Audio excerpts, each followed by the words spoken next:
toxins or infections, they go into protective mode. In this state, cells close off and don't properly take in or utilize the hormones or nutrients they need from the bloodstream. Now, this makes the blood work often appear normal, so doctors often miss the deeper issue, leaving you feeling tired, gaining weight, experiencing mood swings, and dealing with other symptoms while other cells remain in a state of limbo. Visit beyondbloodwork.com to learn how you can start changing this in as little as 30 days. Hey everyone, welcome to Dr. Josh Axe Show. I am your host, Dr. Axe, and each and every week on this podcast, we explore the science and principles behind how to grow in body, mind, spirit, and take your health and your life to the next level. On today's episode, I'll be talking about inflammation. Listen, it's your body's natural response to injury and infection, and it should be helping us heal. However, if inflammation turns chronic, it can trigger responses over time, causing leaky gut syndrome, hormone imbalance, major pain, and a number of other health issues, including autoimmune disease and cancer.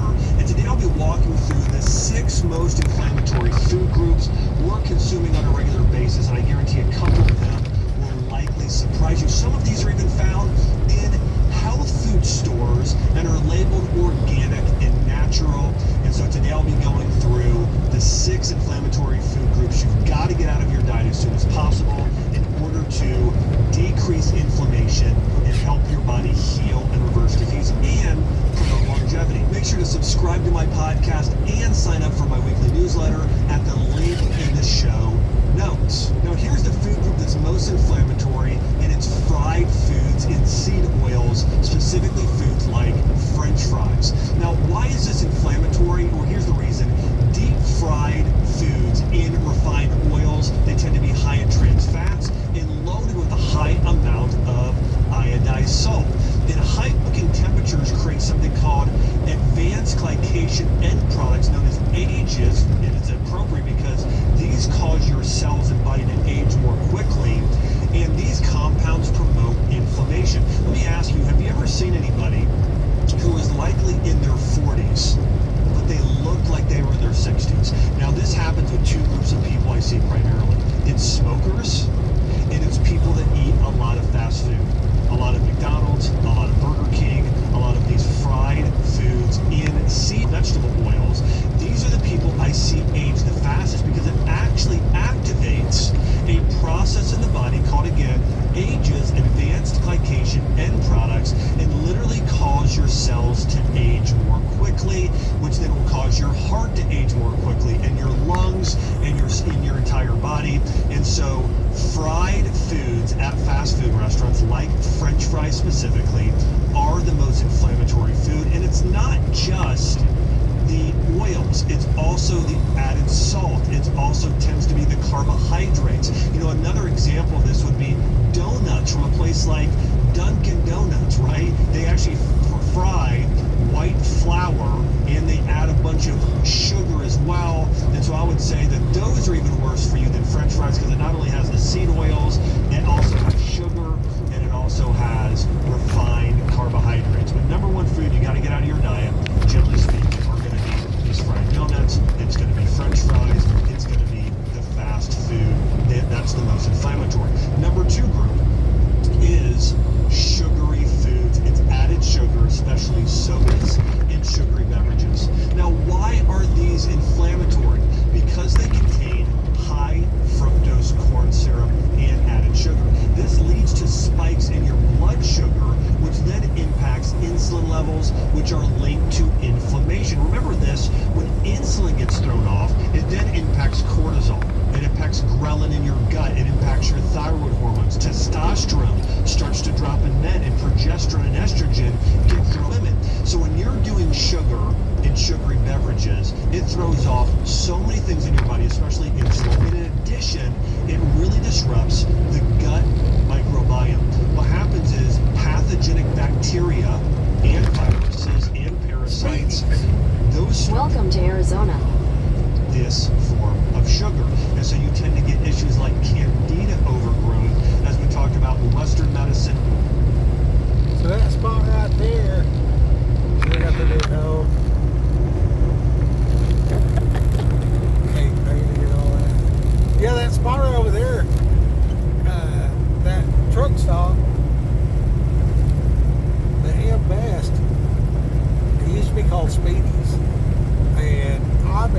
where everybody stopped.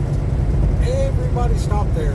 And out here a little bit further, you had the Giant over at Grants, New Mexico. And she's having fun. Yeah. So, I always like that when I see the kids just run and play like that. Where like you see a little cow. You see a little cow just kind of like jump and kick her feet or something. That's, I like that. Very genuine, wholesome. Anyway, over there at the Giant, back in the day, the arcades was a big deal. Okay, so if you were, if the early 80s, you went to the arcade, oh man, like video games were new and all that kind of stuff. And there was pinball machines everywhere, but we wasn't into that. We were into the actual video games. And then there was a game called Tekken that came out. It was the first fighting game where you could actually sidestep. So it added another dimension to the fighting. And Tekken was in the arcade at the Giant truck stop about a year before anybody in Oklahoma heard about it. And it might have been the beta testing or whatever, just to see how much people liked it or whatever. But yeah, man, oh, it was something else. And you go in there and it was 50 cents, so it was like super expensive to play it. And I would go out here to California and unload the trailers, and then sometimes we would go to the flea markets and stuff, and we would get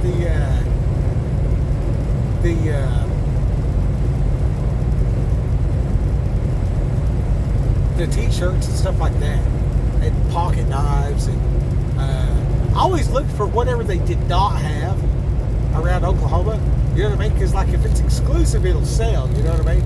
And then because they ain't seen it before, they're not aware, and back in the day they had these black shirts, and it had like lightning bolt on there, and but it covered the whole shirt, like it went all the way to the edges, and nobody seen like he had t-shirts with the design or whatever, have a nice day or whatever, but you did not have the and you had tie-dye, but there was nothing really in between where the graphics went all the way to the edge like that. And I bought a bunch of them lightning shirts, and I mean, you were somebody in middle school if you had a lightning t-shirt. And yeah, so those sold very well. And of course I was cutting wood and stuff like that too. And we always had like the chickens and horses and stuff. And then some of the chickens, they raised them up specifically for meat, some for feathers, some for the table, and then some to fight each other. And there was some kind of mix in between where you get a chicken that would lay constantly but could actually survive the woods. So you kind of had a little bit of mixed chicken, you know what I mean? And you didn't want to really specialize one way or the other.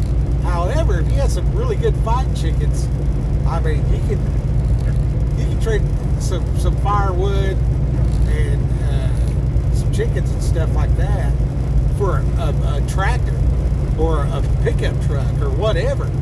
And I had several vehicles that, I mean, I wasn't old enough to have a license or nothing, or have a tag or nothing. But yeah, we stopped out there at the Giant. It was playing Tekken when that first came out. And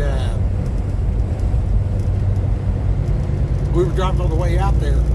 We see that recap blow off, and it just reached out and just unsquirreled, you know what I mean?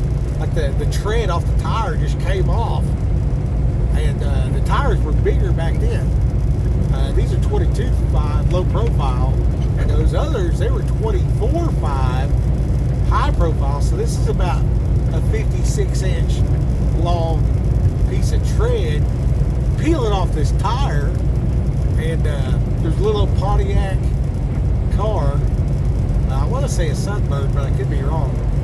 Anyway, that thing, I'm sitting in the passenger seat, and I see this drive tire just peel loose, and it just goes right. It goes through that windshield just like sticking your finger through a piece of paper. And we're driving, and then there's the guardrail, and that car just veered over and just missed the guardrail to the right, and just dukes a hazard off into that canyon. And I was just like, wow. And I told Dad what was up. I said, hey man, that car just went off the road like that. And he's driving, he just looks over and he says, yeah, that happens sometimes. So we stopped out there at the Giant, and of course he called it in and everything like that. And but where we was at, this road wasn't always this big. Back then, sections of this road wasn't even 4-lane yet. And it was like half this. You had the cars coming at you, no shoulder, you know what I mean? And then you come to a wide spot, then you go back narrow, then you get wide. Well, this is one of the wide spots, you know what I mean? And it was just like this is right here. And we were in the Hammer Lane running probably, I don't know, 90 or 100, somewhere in there. And this car's passed us on the right. And that tire let go and just took them out, man. And we got down there. Now, there's one of these spots, I don't know, they call it something different now. And I haven't been able to nail down which it was. It's not that place. That's Indian City. They used to have a fort out there. And it's kind of like a half-ass adobe castle. You know what I mean? And, yeah. Anyway, I've used a lot of that adobe style. You know what I mean? There's something about using cement and just stacking rocks. Like in Oklahoma, you can find a lot of rocks. And you can just get Portland cement and a truckload of sand and mix that up yourself and just stack rocks. And then when you slap it up on there, it'll squish out a little bit. Just kind of smear it back together. And the rougher left, the better. Because then you can come back and you can either put that wire lath and then put the stucco on it, or if you want a more kind of a white man look. But if you want a more native look, you can just take your hand and just smear that shit on there, dude, like for real. And it does the trick. It really does. And then if you start off a little bit wider at the bottom and go narrow to the top, it catches a little bit of water that drips. You know what I mean? And then you can do your overhang, and you can actually create it's kind of like an upside down triangle in that space. And you can do your hanging gardens right there, and you can do your gutter system to water in your hanging gardens, and then do the stuff that needs shade at the top. You know what I mean? So it's like you walk outside of your house and go around back and reach up on the shelf and get a watermelon off the vine. Just build a shelf right there or whatever. So instead of the watermelon growing on the ground, it's growing on the side of the house. And it's pretty cool. We've done all kinds of shit like that.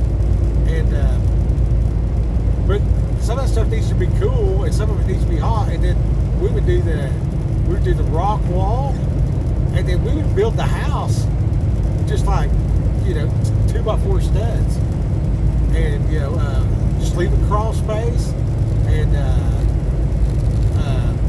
I have little windows to vent the underneath the house. But we always did that for gun slots. There's the fort right there. They rebuilt some of it. Pancake house. Yeah, Fort Courage, there it is. Look, it's for sale too. You can buy Fort Courage. Anyway, that used to be a great place to stop. It was super cool. Anyways, you get like a whole 5-gallon bucket of turquoise in there back in the day for $30. Take it back home and let the women folk use it to make jewelry and stuff. And they'd all have jewelry. They'd sell jewelry down there at the flea market. It's pretty cool. And you didn't see a lot of turquoise in Oklahoma. You know what I mean? So, you just reach in there, just get you a handful of it. You go to the sale, like we worked in the wood shop, make a potato box or whatever like that, and we'd skip school on Thursday. You ride the school bus into town and get your project out of the wood shop, and then skip school and go down to the flea market, and there'd always be somebody set up down there, like, here, sell this for me, and you give them a handful of this, a handful of that, and let them have like 25% for selling it. So we take, we got this potato box, generally a couple of them. I'd bungee cord them things together, and then tie it up with a rope, and then just wear them like a backpack. So I'd get off the school bus, go into the wood shop, get my potato boxes, and tie them together and everything, and then put them on my back, and then I would come to school that day with pockets just full of stuff, knives and jewelry and turquoise and stuff like that. I'd go down there, and there was always a fella down there. There's about 3 different dudes that's pretty regular, and I'd have them sell my stuff. You know what I mean? And then, well, they smoke weed, okay? So they would come to the house afterwards, and they'd pay me for the stuff that's sold at the flea market, and then they would always come in a truck, right? So they'd come out there, they'd be like, here's your money for your stuff, and then, they'd keep 25%, but then they would want some firewood and some smoke, and I'd trade around with them about that too. And then you could bank with those guys, right? So those guys, you could have it's just like a gentleman's ledger, you know what I mean? And you would just tell them, say, hey, here's this, I'm gonna drop off, 5 potato boxes, 4 pounds of turquoise, and I got like 9 arrowheads and a fighting chicken, or whatever. And you could drop that off to them or whatever. Generally, your fighting chickens you had to sell yourself. Anyway, you couldn't really sell eggs back then, but you could sell hens. You didn't have much luck. Everybody had access to eggs, and then eggs were dirt cheap anyway. So if you got 50 cents a dozen, by the time you find enough people to buy them and everything else like that, it was pointless. There was no money there because the volume had to be so high and the margins were really low because everybody had eggs, but nobody had turquoise. So you could take turquoise to somebody that had like eggs and say, well, how many eggs are you getting? They say, oh, well, shoot, we're getting 2 dozen a day. You'd be like, well, I'll give you some of this turquoise, and just save up the eggs. I'll come by here once a week, and get like 10 dozen eggs, and then I'd take those eggs up there to the mini mart where I used to mow the grass. So I'd go up there every weekend to mow the grass, and I'd just bring them eggs with me. So I'd drop off the eggs, mow the grass, and then settle up whatever bill was there, because they had I'd just go in there and get whatever I wanted, and they'd ring it up and everything. They'd ask, do you want it on the ticket?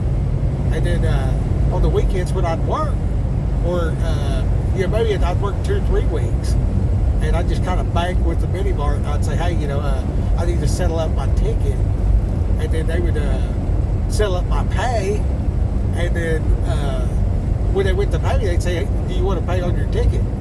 I said, yeah, let's just settle this thing out. And man, it was probably 20 years, 30 years later, and they don't do that kind of stuff no more. But I remember going up there or whatever like that, and I said, hey, has anybody got any tickets in here? You know what I mean? And I had about $20,000, and I went through there, and because a lot of people are poor, man, they're struggling, right? So once you've been through that, you know what it's like. You got a lot of compassion, and then once you kind of pull yourself up by your bootstraps. I think I finished a big commercial job roofing, and I think I had like 18 cash in a boot box, and I still had the 10%. And I hadn't collected it yet, but I was done. And it was that weekend. It's hot. Boy, it's hot. So we went swimming and everything, went to the mini market, and I was like, you got any outstanding tickets? And they're like, oh yeah, man, it's been a rough winter or whatever, And I said, well, just start getting them out or whatever. Let's get about 20,000 of them. And that look on it was Bob's Mini Bar, but it's his daughter runs it now. But Bob was running it back then, but he wasn't in town. And well, he was in town or whatever, but it was afternoon. He always worked in the morning. He's a breakfast cook. Anyway, and he ran cows and stuff too. Real good guy. And church kind of guy. Played music. And he used to play music with Bob and Dad. He even played music down there. He was one of the few people that showed up at Mom's memorial from Pegs. So that was real cool. And we blowed the shofar and everything down there at the creek. But anyway, we got that out there, and I said, hey man, let's settle this up or whatever like that. And I said, just start with the old ones. Because generally, some people, they'll have a ticket. And if they ain't paid on that sucker for 15, 20 years, they ain't gonna pay it, I said, let's just start with the oldest ones. He had a ticket in there. It was for $1.29 from this old lady. She'd been dead for probably, I don't know, 5-6 years. And I said, well, let's start with that one. And it was that, I can't remember her name. The lady that was working. I said, well, let's start with that one, And we went over and sat down, and had a cup of coffee. And, well, I was drinking Pepsi back then. And we sat there and just got the papers out and everything. We started going over all of it. I just settled up and everything. We got down to 19. And then I gave her that last 1,000. I said, I counted out and everything. I said, well, here's 19. And we got up to like, I don't know, 19,040 cents. And then we settled out them tickets. And then I said, well, that's probably good enough. And I counted that money out. I counted all the way to 20,000. And I handed her that money. I said, well, clear out them tickets and then just, do something nice for your family. And this is probably around 2000. So the money hit a little bit different back then. And it was pretty good to be able to do that. And none of the money was out of line. Like it was all money earned from roofing. And I made so much more money before I was a truck driver. It ain't funny, but I always just gave it away. You know what I mean? Because like the Cherokees where I was at, they explained like they don't have a word for my house. It's just house. So it's like you take care of your family, your tribe. You know what I mean? You take care of your kinfolk. You know what I mean? And then if you, the rising tide lifts all ships type of deal. You know what I mean? Being able to go into a place where, half the community doesn't have running water in their house. You know what I mean? And then you come out here on a big road, it just seems unreal. And mostly we run out here to California, so it's out here. This is what I'm seeing. And then I'm seeing these little trading posts and stuff like that. And I was used to go to the flea market, so I was like, okay, I get that.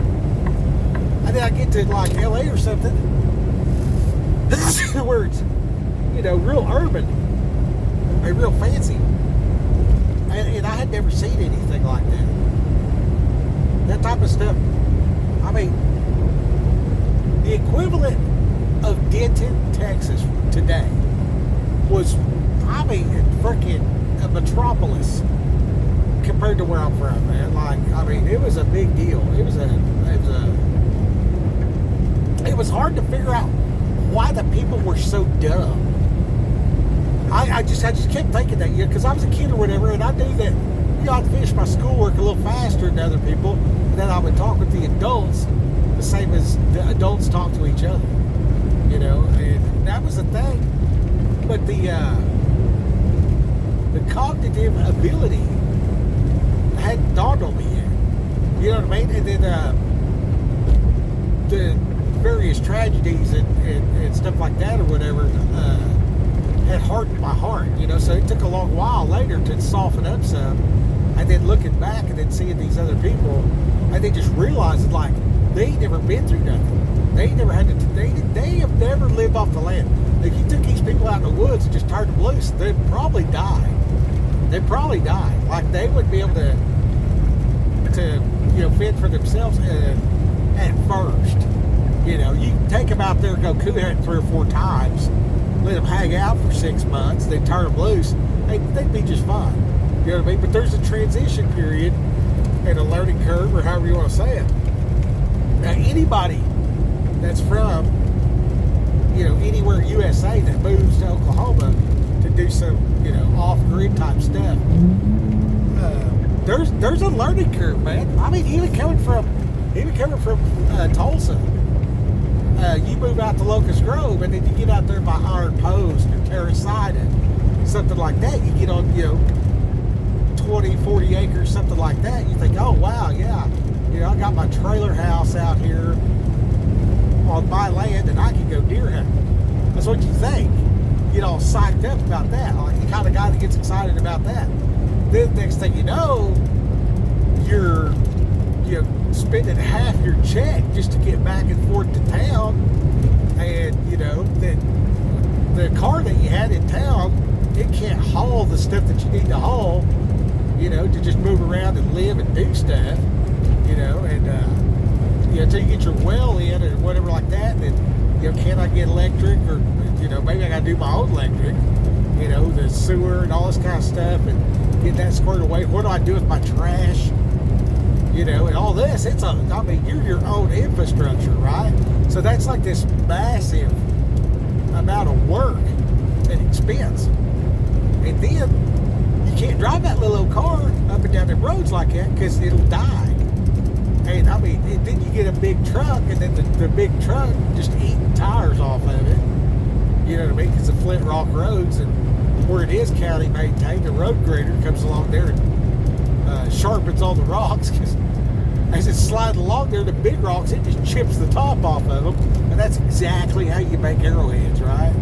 So, you're just, you'll see a truck with the suspension all wore out, and you drive down the highway, and it's all sloppy and everything like that, and it's like, man, I don't want this. You get on a dirt road, and you're driving all slow, trying to take care of it, and then one day you're tired of it or late or whatever, and you're in that subject up to about 45 to 60 mile an hour, and you realize, hey, I'm floating across the top of these bumps, and then you start realizing, oh wow, this truck is beat up, so the soft suspension is handling this dirt road so much better. And then it's like, I'm not going to buy a new tire. I'm going to go get some tires from the salvage yard that's already on rims, aired up and everything, for freaking $5-10. You know what I mean? And then you start, okay, now I know the guy at the salvage yard, and and just 6 months in, you've been to the hardware store several times, and you've attended a couple churches to see this, that, and the other. You figured out, hey, those people over there look real trashy, but they're super nice, and those people over there look squared away, but they're basically the devil, and one of them's like the sheriff or whatever. So it's crazy. You know what I mean? You got to figure out who's who. Like you might be in one town, like over there in Delaware County, like the sheriff was like, let the deputies pick chicks from the county lineup. Like they would go in there and just like, hey, you want some time off your, you want some time out of your cell, let's fool around a little bit type of deal. They got busted for it, sued and everything. I think that one judge, she got busted with cocaine twice. You know what I mean? And then you go like to another spot, and they're just like squared away. You know what I mean? Like it's they were just, almost Jesus himself. They would, you offer them a bribe, they would get offended, arrest you, and you know what I mean? And then like, other places they're like, they pull you over and they're like, look, if you're gonna drive around here and be some kind of asshole or criminal, then we need our cut. I don't know how many times I got pulled over by the police, and the police are like, well, if you're going to do that type of stuff around here, then my fee is XYZ, or whatever, and some of them would be cool about it, and then the other ones, they would like try to flex on you. You know what I mean? And then it's like, what do I do with this dude? Like this dude is like, he thinks I'm somebody and I'm not. And he's like trying to, press me for payment of something I'm not even involved in. And you can't convince them any different because they think they know everything. So that puts you in this weird situation, and you're like, 11. So, you know what I mean? It's like, it's wild growing up like that and dealing with that in that whole situation. And I think you're a full-grown man at the end of the last dirt road.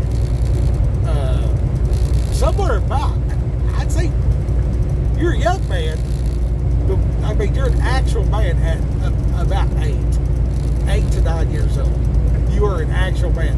You have your faculties, you know what you're doing, all of it. You haven't grown into your, full length of spine, but the cognitives and the what's up and the seeing what's going around and all that kind of stuff, yeah, you're totally there.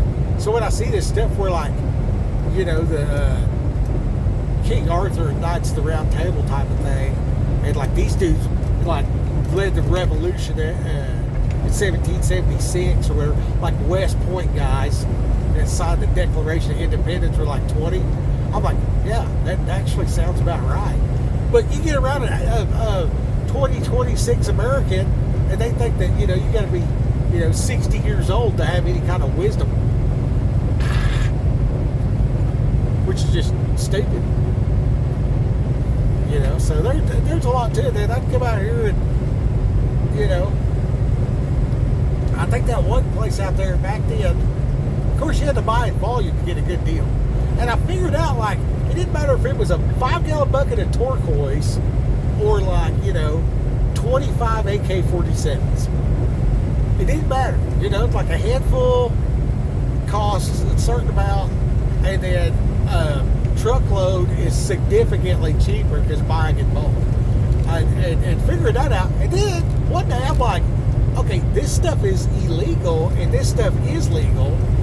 And I was just like, I'm never going to bulk buy illegal substance. That's fucking stupid. You know what I mean? So like now here I am, I'm 46 years old driving down the road with a truckload of toilet paper making a killing. You know what I mean? The rest of the country's froze up, and I'm able to go out here, make it out to an affiliate's funeral. We've got a funeral tomorrow, so that's kind of, maybe that's why I'm going down Nostalgia Road. It's just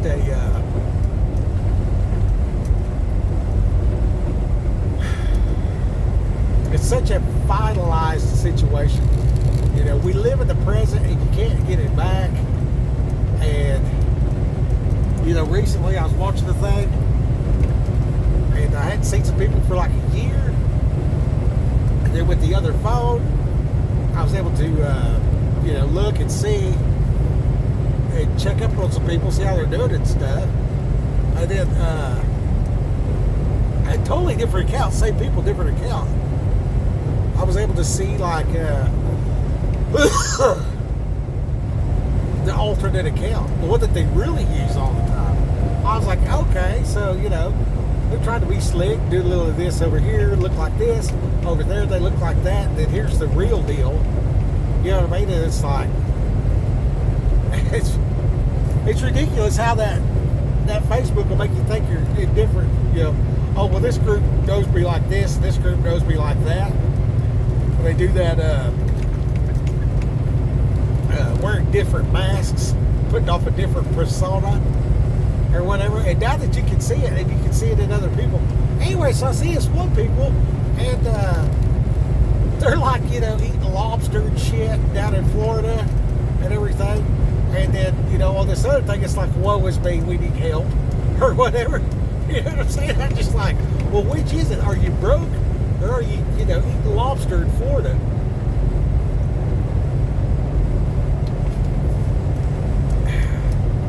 What water's good? You ain't drinking a gallon of water. I don't know what you're doing. You've got to be drinking that water. It is so good for you. Make you feel good too.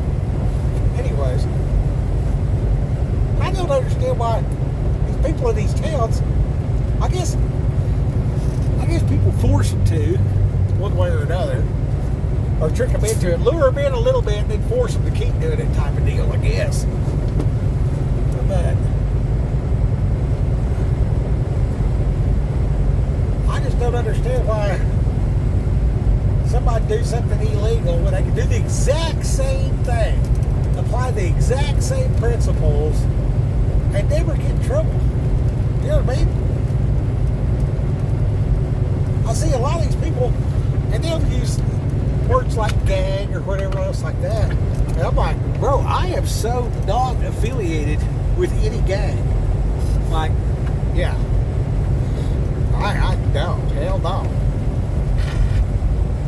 In my head, you just crossed over into the nope zone.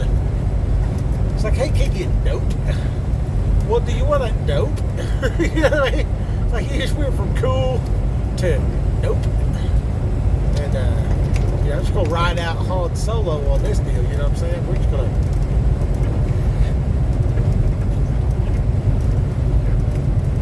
Me and my Wookiee's going to just head on down the road. Anyway.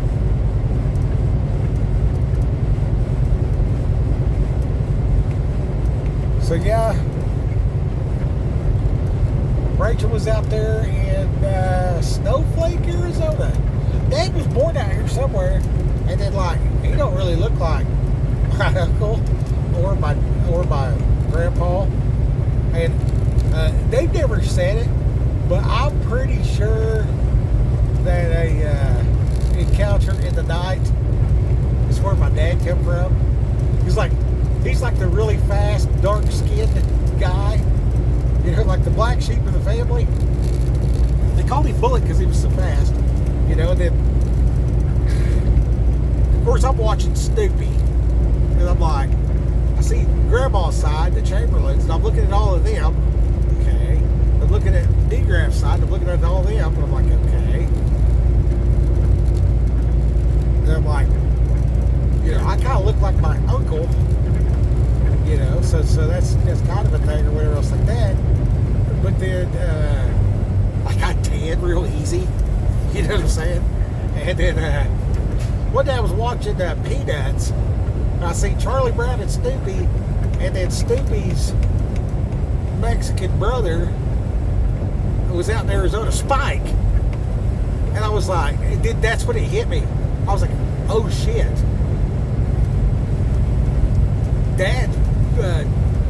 My dad's dad was some kind of Indian and or Mexican, not sure.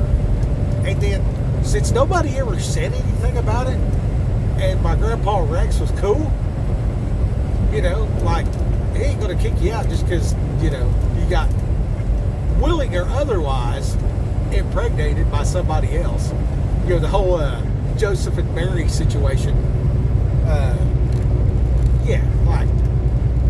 It don't matter why you're pregnant or what color that baby is, we're family now. You know what I mean? And that's just the way it is, right? So,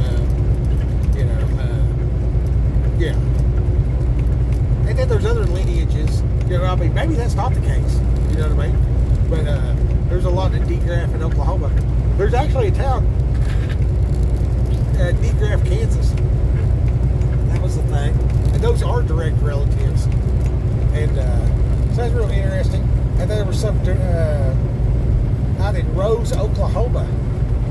Some very significant preachers from out that way. And then talking with my sister, because she's not into the Bible, but she's into the Creator. And then Mom always knew stuff about plants and stuff like that. So it kind of leans more towards, like if you just looked at it, you would think Wiccan or like pagan or something like that. But the reality was, It's just being in tune with nature and understanding, I need to have my corn right here and then my tomatoes.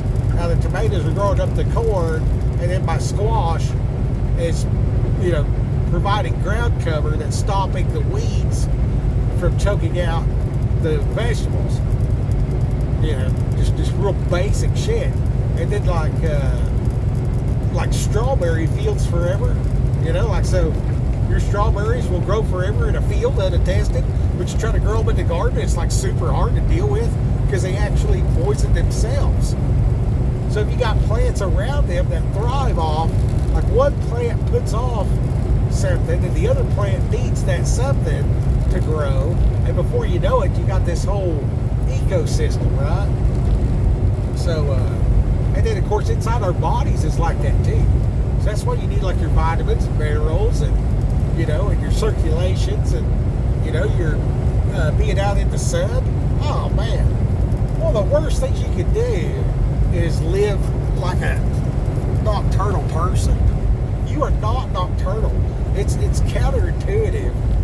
It goes against the biology of a human being to stay up all night. Like it really damages you. And I don't know how much of it is I know part of it is the difference in dopamine. Okay, so if you're under the sun like I am right now, look at that sky. It just feels good, bro. And then driving at night, I don't see all this. So I don't have a good clear vision of my surroundings, and I don't have the appreciation factor of like, hey, God made this, and this is awesome. You know what I mean? And I can just take it all in, and that's all good. Look at that W900. It's got the short sleeper though. That'd be a good one if he's going to do the. He's got a 48 foot too. Yeah, see, he's got the short wheelbase, and he's got the short trailer, but he's spread axle, so he can put more weight at the back. I would do a step deck. That way you'd have that same length, the 48 foot, but then that little 5 foot up front. Yeah, I'm sticking a motorcycle on that sucker, or on the back of the cab of the truck. I don't like the tarps, man. So I'm just not going to do that. I might do it with Conestoga one day, maybe, probably not. Why am I going to do all that and tarp it? Like, see this guy, like, how long did it take that guy to go from the truck on the left to the truck on the right? You see what I'm saying? Like, the load securement, the tarping, and all that stuff, I'm good. The load I'm hauling pays just as much as that when it's all said and done, because, you are, doing one hell of a job to get 3,000 miles in 5 days with a flatbed. Well, I can come out here and leisurely drive 3,400 miles, and then if it's somebody else's truck, I don't give a shit about all this, that, and the other trucking woes. So I don't have that stress. So whatever, put a value on heart attack and stroke, directly related to stress. I did, my risk tolerance is actually extremely low. To be paranoid is to have a low tolerance of risk. You know what I mean? If you find somebody who's paranoid, I think part of it come from smoking weed when I was younger. I think another part of it come from situational awareness at a certain level of just being able to look around and see stuff. You know what I mean? Like right now I'm driving down the road, this dude's passed me or whatever like that. I can tell by the type of truck. There's like a 70% chance some jackass is driving that because they give the brand new truck to the idiots. You know what I mean? Because they're trying to trick them into driving forever. You know what I mean? So they try to get the driver in the truck and say, oh, look at this brand new truck. They're like, oh, wow, this thing's brand new. And what they don't realize is that comes with a big payment. So that the load pays what it pays. You know what I mean? So if I'm in a little bit older truck, I got to, this trailer I'm pulling, it's every bit of 20 years old. You know what I mean? Which is, it sucks. Okay, I'll just say it. But I guarantee you my paycheck and that dude's paycheck is $35,000 different every year. And then being at a company and being out of a certain state, so my licensing, where my driver's license is, the CDL, that's going to affect my taxes. Do I have to pay state tax or not? And then the federal stuff, you would think that that's the same everywhere, but it's not. From Texas has 3 line items on a W-2 employee, right? So if I claim 8 people, they're barely taking anything out. You know what I mean? I'll get checked $2,000, they take $250 out of it. So I got to check, $1,750 hit the bank, right? Okay, well, 16 cents per mile is per diem. That's non-taxable. You see what I'm saying? So you want to get a W-2 and all that shit set up and then stick with it, be in the same industry for 2 years, specifically to buy the house. Okay, you want to buy the house. You want to buy as much house as you can get. Okay, and you buy into this place or whatever. You want to be in an area that is. Don't be the nicest on the block. If you're mediocre and everybody else is fancy, perfect. That means nobody's stealing your shit, and then that's real good.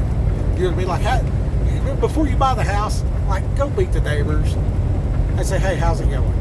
You know what I mean?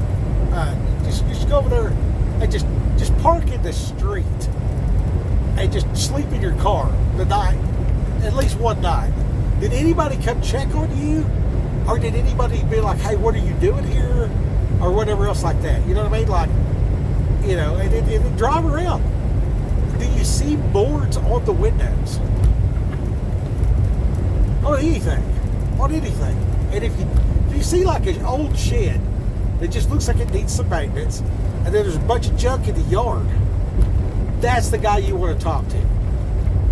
Pull in there, and if they seem suspicious, that's a good sign. And then say, "Hey man, I'm thinking about buying that house over yonder or whatever. I just wanted to make sure I wasn't around a bunch of tweakers and psychos." And if they get a look of relief on their face, like, "Oh yeah, we don't like that either," that's a good deal. If they get super skeptical when you say that, he is the tweaker. Don't move to that neighborhood. You know what I mean? Like, that's just a pro tip for you. You know what I mean?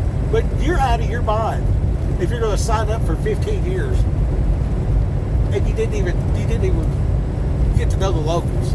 You looked at some crime statistics on the internet. Yeah, whatever. Like, go hang out. It's kind of like with this is my theory for getting a lawyer when you're out here on the road. You're out across the whole country, you can't possibly know every bullshit rule and regulation, but you're going to find out if you're breaking them, I promise. Because as soon as they see the truck, they know you got a pocket full of money and it's time to tax. Well, when you find yourself getting taxed and you got that certificate of appreciation where you got to show up to court or pay some money, so you're calling in. You're like, "Hey, I got a ticket. I got to go to court. I'm a CDL driver. Who is the lawyer that plays golf with the judge? I'm trying to hire him." And the lady will laugh. The reception lady, "Ha ha ha ha! Oh, you want to talk to Billy?" We'll say, "Ha ha ha! Oh, it doesn't work like that around here." I'm like, "Well, you know what I'm saying. Like, I want the good guy that's going to, be effective for my case, and whatever it costs. I'm like, okay, hey, I'll donate to the town park $500, and then you can say that I was parked illegally instead of doing 75 and a 30. How does that sound? Or whatever. You know what I mean? And who's the guy that's going to get me that deal? And they'll tell you. Okay, call around some more. But 3 people say the same guy, that's your guy. All right, here's a different scenario. I'm thinking about moving to this town. you know, here's this location. You know, I'm not in nuclear fallout during the apocalypse, and it appears that the area is, you know, safe and growing. So if I buy here and stay here, my property will be worth more on the back end. So that'd be cool. So we'll sign up on this deal.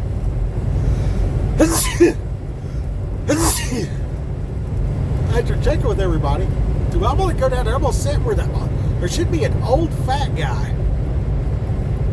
Looks like you could just grab him under his chin and just shake it back and forth and go, you know.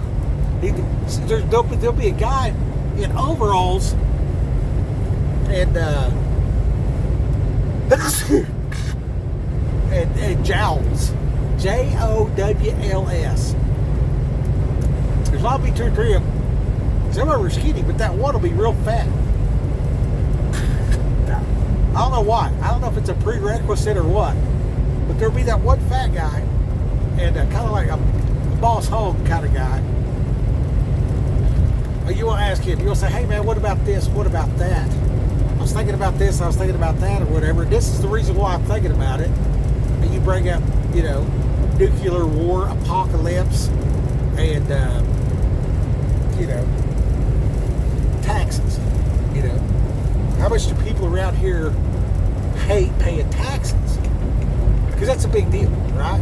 Because, I mean, if you're not smart enough to be mad about taxes, the whole area has a warped way of thinking, and you don't want to be a part of that.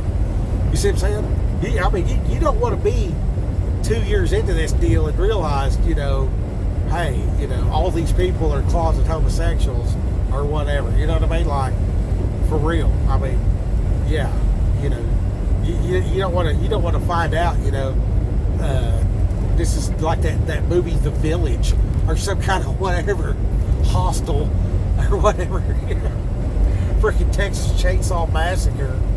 Like, oh, was that filmed around here? No, they made that movie talking about what happened here in 1955 or what.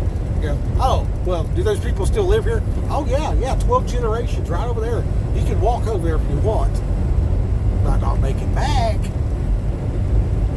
And that may or may not be okay. You know what I mean? Still, that may or may not be okay. You got more research to do.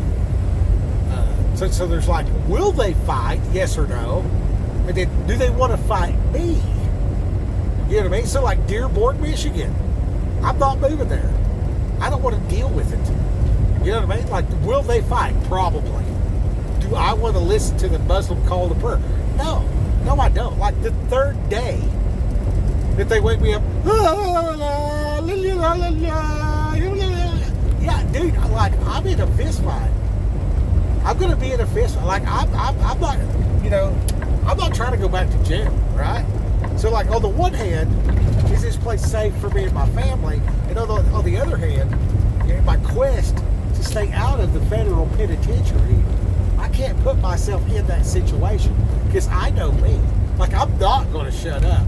And then, you know, when they come out there and start barking, and, you know, I start, you know, pouring out a mason jar of pig piss or whatever, you know what I mean? Like, I can see how things might escalate in a negative direction. You know, on a good day, hey, we can debate the finer topics about the life and times of Jesus Christ and get along great. But I have a tendency about twice a month to go the fuck off. I don't know if you know what go the fuck off means, but nowadays I think they like crash out or like man, I just get a gutful. I'm just like, fuck you, I'll kill you. You better, dude, like, you know what I'm saying? Like, every now and then, you know, and so I just drive the truck because I have the option of when fight or flight kicks in, I can choose flight, but that's me extending the mercy and grace of Jesus Christ to that community. You know what I mean? If I remove myself from the situation, flight, then when calmer situations, cool heads prevail, deal with it to whatever degree, and make it prosperous for everybody, and myself mature and grow, and help that community mature and grow to whatever I'm led to do. You know what I mean? But the heart of everything will be to help God's children not catch on fire forever. So I got like that overarching, my life is not mine. I'm a slave. You know what I mean? So I can't get all puffed up and be like, I'll walk through this place like Grant walked through Richmond or whatever. You know what I mean? Like I gotta dial that back, and you know I gotta keep that under control as we seek out a peaceful resolution and work out some, you know, peaceful type situations. And for me, basically, that's just like, I don't really have that much trouble. I'll be honest with you. If it wasn't for this phone and the influences of watching, you know, media, like, dude, my life is freaking awesome. Like, this is what I'm doing. This is what I'm doing. Like, I'm just bored. And I don't have to be yonder till Monday, but I do have a funeral Sunday. So, you know, everybody else is in the snowpocalypse. So I'm just like, you know, if there's any way I can make it out here for the funeral. And then I found out about the snow after the fact. And then, like, you know, I want to be at home and take care of my family if the power goes out. And then talking with them about, hey, let's get ready in case the power goes out. They're so sick and tired of hearing me get ready for the apocalypse that, you know, because if you're only home for 9 hours a month, you walk through the door and it's like, okay, there's the fire extinguisher. Okay, how much water do we got put up? You know, what about this? What about that? What about this? What about that? Why didn't you mow the grass? Or whatever. You know, you walk over there like the gas jug is half empty. Or whatever, you know what I mean? Like, you didn't put air in that tire. What about this? What about that? And you're just doing this checklist. And it's the checklist of the little bullshit that I would do when I wake up before everybody and I'm like walking around my house. You know, I used to call Unit T Estrogen Acres because her and her mom live there. There's a bunch of women. So I'd wake up, they just sleep, you know, till 9, 10 o'clock in the morning. And, I mean, I'm up at 4 o'clock. You know, I'm out in the shop. I'm doing this. I'm doing that. You know, I remember some of the relatives, a bunch of old ladies showed up. I guess her mom's got like 8 sisters and 9 brothers or whatever like that. Big family. And they're from Locust Grove. Anyway, all them old ladies showed up over there, and I had this single cab Ford 7.3 non-turbo 7.3. Easiest truck to work on you've ever seen in your life. Anyways, I'm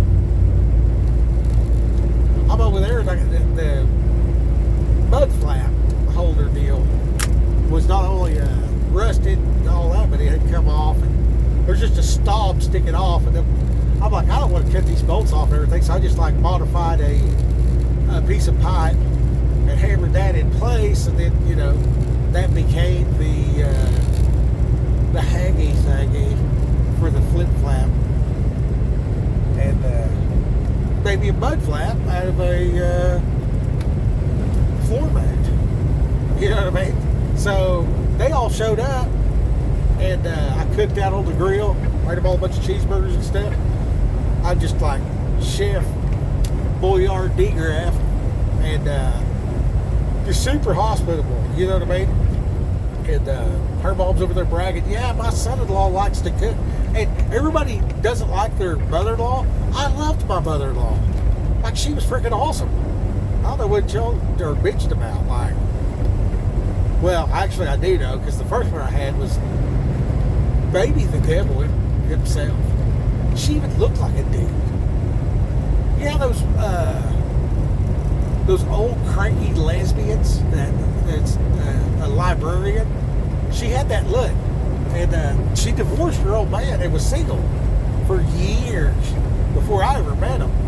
And I don't think she ever got another man. So, yeah, it's like Revenge of the Cat Lady.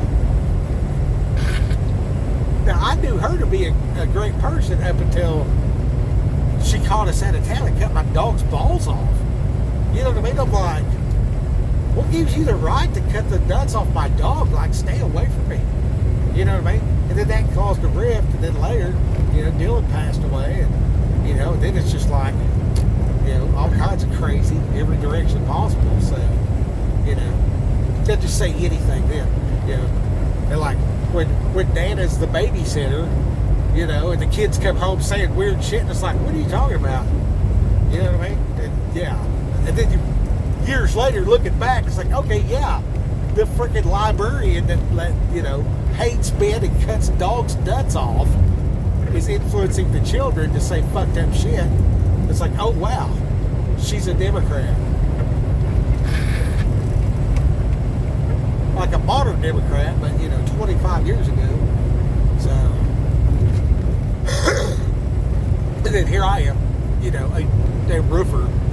And like, I've cleaned up my language a lot, and I've matured a lot since back in those days. Like back in those days, I would, the more you did not like the way I came across like a cussing like a sailor or whatever like that, or saying something gross, the more your reaction was that you were repulsed or offended, the more I liked it. Like, I did that on purpose. I had it down to an art. And I changed all love songs on the radio to weed songs because I just love smoking weed. I can change any love song into a weed song.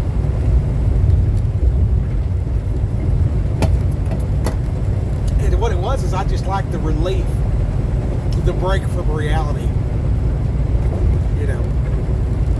And so that was the thing. And yeah, man, terrible. Hard times. And I understand why people do the things they do. Like I get it, you know what I mean? But I understand what it's like to be sober and stay that way for like 10 years.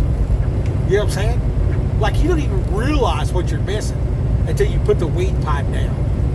If you can't put the weed down, everybody talks about, oh, well, don't drink and blah blah or whatever like that. And then they say, oh, well, I smoke weed, but it ain't bad. Well, find you somebody who smokes weed on a daily basis, take their stash and tell them they can't have none for 7 days. Watch them throw a fit. And then ask yourself, is that anxiety that they won't have their crutch? And then ask yourself, is that an addiction? You motherfuckers are addicted to smoke. You're addicted to smoke. You're addicted to the process of smoking. You're addicted to the, well, back in the day, there used to be power. You had power over people because it was illegal. You know what I mean? So you'd have like this, like if you were the weed man, you carried clout in the community. You know what I mean? And then, like women, like somebody that could really provide type of deal. What is it, like the jock, the cop, and then like like a jock or a businessman, entrepreneur, whatever, or like a pirate. Like, women are really attracted to pirates. I heard somebody say that. I don't know how true all that is. Seems to be pretty true. But I was like, oh wow, I was totally giving off pirate vibes. Like, no wonder. You know what I mean? But I didn't like myself. I didn't realize that women didn't really care as much what you look like as they did how secure you made them feel. You know what I mean? So if you're riding around in a dark blue 95 extended cab Chevy Dually with a 71 454 5-speed freaking pulling wheelies with a pallet of freaking shingles in the back, other than that, can't get enough traction. This summit will not hook without a pallet of shingles in the bed. And then when it does that, like, yeah, it'll snap your freaking neck. And then just running around, just a wild roofer. Just pull up, on a bridge, it's, 40 foot to the water. Say, hey, I'll be right back, and just get out, jump off the bridge into the water, swim back around and come back up, get on the bridge. There's like, a line of cars behind the truck. flip them off and challenge them. Get yourself in. Or shut up. They just shut up. Get in the truck, open another beer. Say, man, they shut up real quick, didn't they? But they just drive off, you know what I mean? And that was kind of pirate, come to find out. And then, of course, it was the Locust Grove Pirates. I mean, like, you know, Pegs Panthers and the Locust Grove Pirates, you know. That's what dogged the Skipopotamus. Anyway, coming through all that, doing all that, gives me a strong compassion. You know, because I look back at it now, I'm actually embarrassed about that. Like what I just said sounds like I'm bragging, but that's not braggadocious at all. I'm embarrassed about that.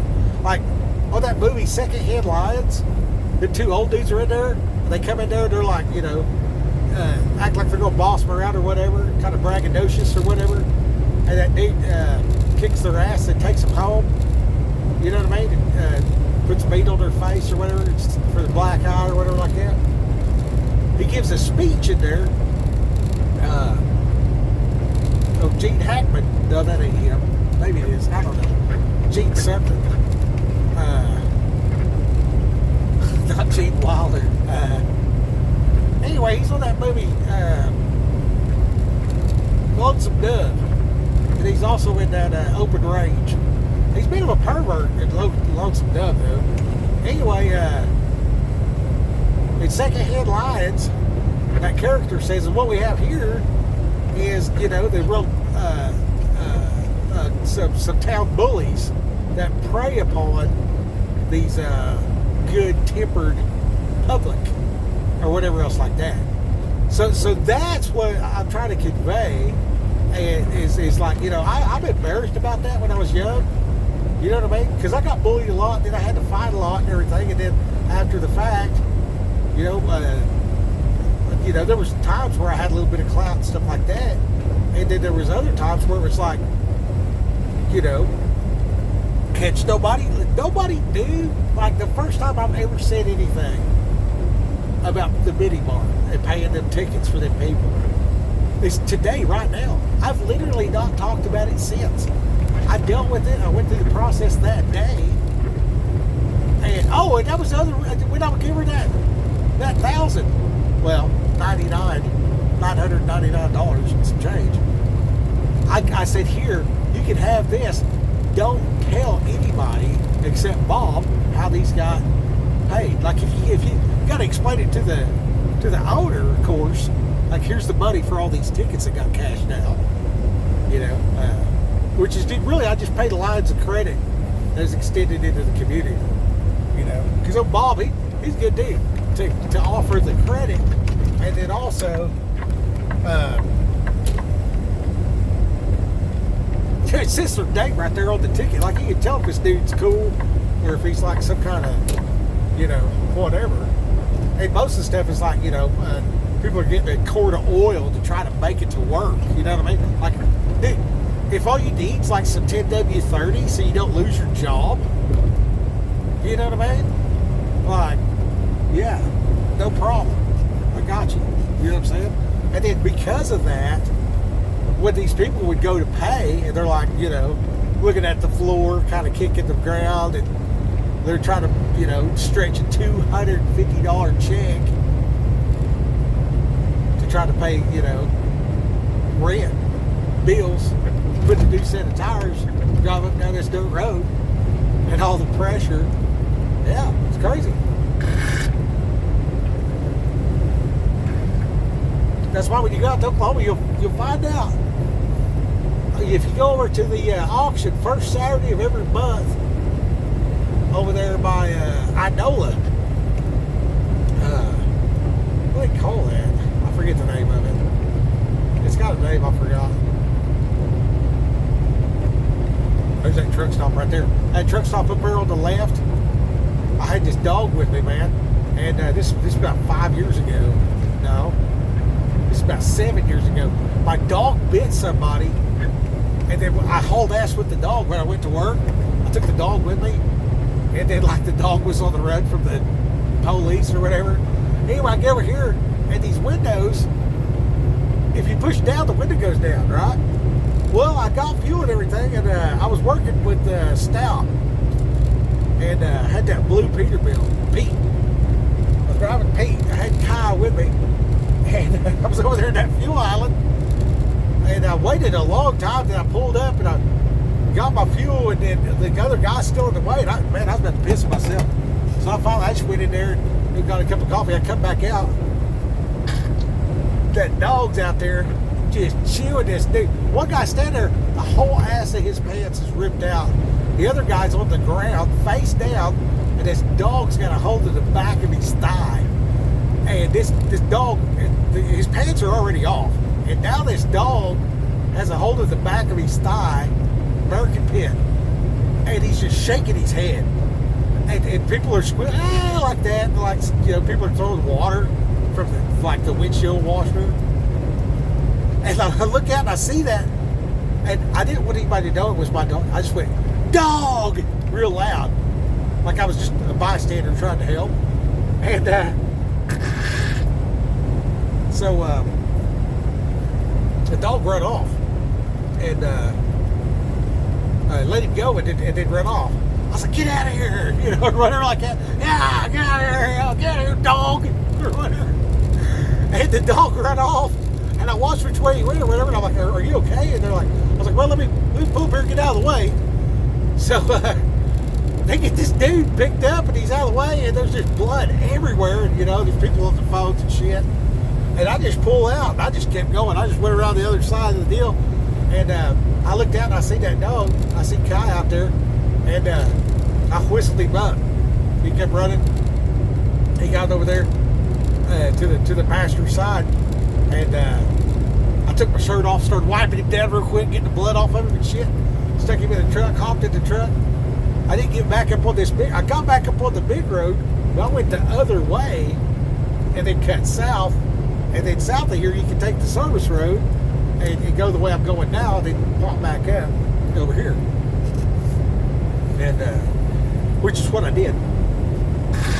I stopped out there in the desert, and I washed him with peroxide and all that. So you always want to carry peroxide in the truck, because if you got to clean blood out of the truck, nothing's going to do that better than peroxide. And yeah, it really works. Anyway, yeah, then I get out of here. I'm on the way back, and I'm down there on 10. I'm on 40 right now. There's that power plant out there.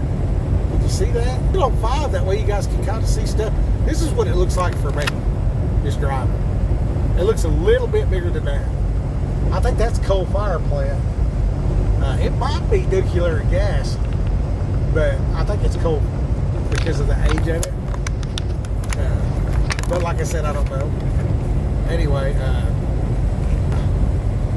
I probably shouldn't have ratted myself out about that being my dog. I don't know whatever happened with all that. Anyway, so I'm driving.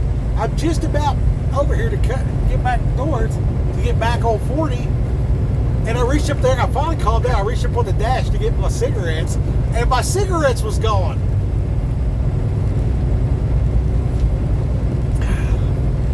And that's what I knew. I was like, oh shit, that bastard got in here, and I bet that dog got a hold of him. And the other guy tried to break it up, and he got bit in the ass running away. And then he went back to the thief and was chewing on that thief. And I looked over at my dog. I was like, he got in here and got you, didn't he? And then, of course, the dog can't talk or whatever, but just that look on his face. You know what I mean? And I was like, oh shit, that's what happened. So I went on over and, delivered the load and stuff. I made it. It's one of the videos that got took down. They took like 300 videos off here. But yeah, I was walking with Kai over there in Phoenix. We had 2 stops. That was back when I was a chicken man, taking frozen chicken out here. I've slept. I've dozed off and fell asleep driving all the way across this road. If he took the number of times, I saw your dad one time. Dad's handle is asleep at the wheel. Like that guy, I'm not even shitting you. I'm not shitting you a bit. I seen him nod off driving. He just watched, and he never left the lane. He never left the lane. And I mean, for 20 minutes. And then I'm just sitting over there like, and I'm just watching him and everything. I'm ready to grab the wheel, you know what I mean? Because I'm just like, and he's just slowly letting off the gas. You know what I mean? We got down to about 50 mile an hour. I said, hey, Dad, I think they're going to pull us over if we're going too slow. He's like, oh, what? Then he'd gas on it and take off again. He'd go to nod off, he'd just go slowing down again. And that's what I learned, that when I'm out here driving, if I start slowing down, immediately I take the next exit, run 3 laps around the truck, get back in, take off again. Because I'm a weirdo like that. For me, I'll get tired, I'll pull over to sleep, and then by the time I pull up there and, you know, drive around, look for a spot, and everybody's parked all haphazardly, I got to get out and look and back it in and set the brakes and whatever, do post-trip inspection. Fuck, I'm wide awake. So I learned that if I'll just pull up there, take the exit, go to the stop sign, cross over to the on-ramp, never stop on the exit. People are slowing down. They're going from a high speed to a low speed, and you know they come up there. If they lose their brakes or they're just stupid or whatever, it can get bad. And then if you're getting on the road, you're going from slow to fast. So you know if you just don't do nothing, you're going slower. You have less momentum, and then because you're speeding up to get on there and merge, you're looking around to merge. So I know that you're looking around, right? So if I stop on the on-ramp, in my estimation, I got about an 80% chance compared to the exit ramp. You know what I mean? Like, am I going to get hit or not? You know what I mean? There's about an 80% better to the good on the on-ramp versus the exit. You shouldn't stop on either. You know what I mean? You shouldn't stop on either, unless you're out here in the middle of fucking nowhere, and you know it doesn't really matter. You know what I mean? So your location is everything. You know, if I'm in the middle of a big urban area, I'm gonna just wait till I get outside of town for anything like that. You know what I mean? If I'm delivering or picking up in a city, like say I got to deliver in Houston. I ain't sleeping and spending the night in Houston. You know how many psychos, weirdos, pimps, whores, thieves? And yeah, no, I'm just gonna take an exit right there. I'm gonna get on the other side of this deal. I'm gonna find me a place. I'm gonna find me a truck stop, something, and I'm gonna be about an hour from where I gotta deliver. They just shut it down. Then I'll drive for that hour and go get. You know, that next day I drive for it. Y'all get a cup of coffee, drive for an hour. You know, I'm real put together. You know, I'm showing up at the customer. You know, I'm squared away and my hygiene good and all that kind of stuff. And y'all got fresh coffee on my breath. I'm like, hey, I brought you some stuff. You know, what's Jesus' blood type? Be positive. Whatever. We're friends now. Dock 23. Okay. I go out there back into the dock and I freaking cook breakfast. You know what I mean? And, you know, a couple eggs later, you know, the truck's unloaded. Send in that information, you know, get the piece of paper signed, close the doors, take off, go somewhere else, get somebody else to put some different product into the truck. Don't even care what it is. Just, is it legal? You know? And, you know, getting it through a brokerage. So, you know, I mean, for all intents and purposes, I very rarely, after COVID, before COVID, you had to stand there and count that shit and actually handle business. COVID came, but they don't want you on their dock to cross-contaminate. So now you're just sitting in the truck while they're loading and unloading. You don't have to, you're not responsible to count the product, its condition, the way it's strapped down, nothing. You just drive the truck. And the truck's automatic. You know what I mean? So you can just drive down the road for an hour and 19 minutes and just talk to your dash about, you know, different stuff. So, I mean, it's not even really a job. You know what I mean? Like, if you can sit on your couch and look out the window, you're halfway there. You know what I mean? But you have to stay sitting on your couch for the rest of your life. You know what I mean? Like this truck, it's like a hover round, right? So the hover round, the crippled people can go certain places, and they're free to go and everything like that. Don't get me wrong, but you can't take a hover round. Like you drive around in that little car around Walmart up and down the aisle and everything else like that, but you're going to have a lot of trouble with the curb. You know what I mean? So you're kind of limited. That's what this truck is. This truck is a hover round. This road out here is like an aisle in Walmart. For real. I can just drive around the whole country just to going in and doing whatever, and then every now and then the clock says I have to stop, so I stop, and then you know, I live life in that area to the full. And generally that's got something to do with, you know, making friends. And I don't know if you've ever been in an RV, but if you go to an RV park and talk to people, they're super friendly. You know what I mean? Because they're just like nomad living. They sold their house, they bought a mobile house, and they're driving around, right? And then you got like the bubs and stuff, and then you got like the 9-to-5 people, and then you got the, you know, the real spine of the countries and people working, you know, and generally shift change is right around the sun coming up. So that's the best time right there at the coffee pot to just encourage them and be like, hey, you know, God loves you and everything else like that. And then being out here on the road, I mean, I talked to 5 different people that can barely speak English and explained to them the need for anti-gel in their fuel tanks. You know what I mean? I mean, yeah, they need Jesus. Yeah, they need a Bible, but they can gel up and freeze to death and die out here if their truck stops running. You know what I mean? So it's more important to tell them trucker stuff because they're trying to be a trucker. Like they didn't have a trucker dad. You know what I mean? They were freaking riding camels this time last year. I know that one guy. He was from Africa, and he said, I think he rode in a car to the airport to fly to the United States. Was the first time he was ever in a car. He got here, and 3 weeks later, he was driving a semi. But back then, he'd been driving about 10, 15 years. Back then, you actually had to go to a real school and actually be trained and all that. You know, that Biden administration, on behest of China, tried to ruin the entire United States. Hey, did a pretty good job of it, but you know, he's a Democrat, so he couldn't even get that right. Anyway.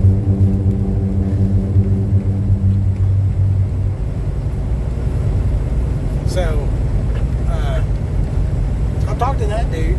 I was like, so that was the first time you drove a car, was to the airport? He said, no, that was the first time I ever rode in a car. Well, that dude said he had about 9 months left before he was going to go back to Africa, because he already, I think he was from Kenya, and he had been driving over here, and he had bought 290 acres, and I guess they grow bananas up on some mountain or whatever, and back home they was riding bicycles, and they put all them bananas on bicycle riding down off the mountain. Well, I don't know if you've ever seen an African stack bananas on a bicycle and then ride it down the mountain. But as you can imagine, the equipment was not built for the load. So a lot of them will crash and die running 65, 70 miles an hour on a bicycle with a stack of bananas on the front and a stack of bananas on the back, trying to make it down to the market to sell the bananas, buy some stuff to patch up their bicycle, and a little bit of whatever to bring it home to their family. So this dude gets over here. He's been doing that for like 8 years. This dude gets over here, driving the truck, and he's like, oh shit, I don't even have to pedal. You know what I mean? So it's like, this dude has no problem whatsoever with like chaining the load and tarps and stuff. He's like, sure, no problem, bro. Like, I don't even feel the wind in my face. You know what I mean? Like, I'm used to doing this with a bicycle. Now I got a freaking Peterbilt. So, anyway, the dude was really happy too. He was a real happy guy. But he'd been working, and he was buying trucks over there. and outfitting them dudes with vehicles. And he started doing mechanized transport of the bananas. So he went from, 8 dudes with bicycles in a month. He can put that many bananas in like 3 box trucks and have 3 drivers drive down off the mountain and take it to the market. You see what I'm saying? So just dramatically changed. Like 3 dudes are getting rich now, and like I guess the other 5 are doing something else. I don't know. They kind of cut their throat. But I think that I don't know all the particulars, but I think there was some kind of deal where they were doing they're like really old school, like Soviet era. Like when you think about a truck and you say the word Soviet era, like that was the type of trucks he's talking about. Like how a Deuce and a Half looks. Real rugged, off-road looking, and all kinds of stuff like that. Just left over from the war type of deal. And that's like their standard equipment over there. And then by buying that stuff up, you go over there with United States dollars, this dude can take the profit from being an owner-operator for 3 weeks and, buy 3 trucks cash money. And buy the stuff that they need to put them on the road. I mean, not just buy a truck, but buy a truck, put new tires on it, and redo all the wheel bearings and grease everything up, new wiring harness, whatever. Put a windshield in it. Get this thing squared away and ready, and yeah. So, and the dude been doing that. It took him like 10 years to get owner operator status. But then he's been buying the trucks up for like 5 years, and then once that situation was doing its thing, and he just became the regional guy, and then he started buying up sections of the mountain where the bananas was growing. Because I guess there's something about the elevation because of the longitude. There's like a grow zone at a certain altitude. Go a little higher, they won't grow. Go a little lower, it's too hot, type of deal. And then that's where I found out that bananas, they grow the tree, harvest the bananas, and cut the tree down to plant a new tree. I had no idea it was like that. And the bananas that he was doing over there have a seed in there. I was like, I never seen a banana with a seed in it. He's like, yeah, here in America. He said he didn't even eat these because he said, well, I bought a banana. They told me it was a banana, but it's not a banana. So he was used to like a real actual banana with a seed in the middle. He said it was more like a plantain, and it wasn't as sweet, and it had a big old seed in the middle of it. He said the closest thing he could tell me probably was like a mango, but the seed was narrow, like a green bean. Like it just had like a green bean in the middle of a banana, with the green bean shaped seed. And of course the seed's like brown or whatever. I was like, no shit. And then he said that over there they don't peel them. I was like, what do you mean? He said everybody here peels the banana and then eats what's in the middle, and it ain't got no seed. And over there, they just eat. They just bite it. They just eat the whole thing. I was like, you guys eat the outside of the banana? He's like, oh yeah. They talk about chicken's feet is like a delicacy. Like they'll pay extra. Like like some leg quarters, it's 99 cents a pound, and then the chicken feet, they'll pay $1.99 for that because that's a delicacy. But they gotta have the fucking fingernail in them still. Like if it don't have the fingernail, then that's not considered. That's not kosher for whatever reason. I have no idea. So yeah, they'll just eat the guts basically. I always wondered why. When I worked at the chicken plant, we sent so many leg quarters to Russia, but then their feet, we had this thing called the paw room. And had these big old tote beds the size of a pound. Look at that son of a, look at that. Look at how close he's driving, man. He can read the freaking seal number off of that guy. I don't know why people do that. You know, if anybody has a problem while they're all tailgating like that, dude, everybody's crashing. Everybody's crashing. That is so stupid. Did y'all see that? You see how close together they are? There is no chance. See the gap they got right now? That's still tailgating the red SUV. Don't do that. Don't do that. That's stupid. Anyways. Well, I broke my rule, kind of told myself about the dog. So I guess I got to make this one extra long so nobody will watch it. If you're out there, FBI agent, I hope you got a kick out of this one. Where's that cotton wash out here in Arizona? They say there might be some snow up on top of Flagstaff. There are police reported ahead. I hear that there's police up here ahead. Hopefully they'll pull Arthur over and write him a ticket for tailgating. They probably won't, though. That's what they need to do. Even a target enforcement. You know, what's really killing people is trucks running over people. And that tailgating is the main reason for that, for sure.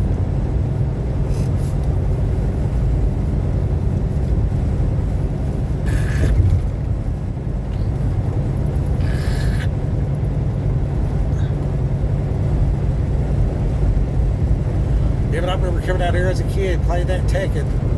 I was in there playing that deal, and we was getting that tire fixed, and that guy put that, I went out there to shop, you know, and he had that tire on that spin balancer, that thing broke off, that tire fell down, hit the floor, it was spinning too, and it just bounced, chirped about twice, went right through the side of the building, went out, went through a trailer, and then stuck in the side of another trailer.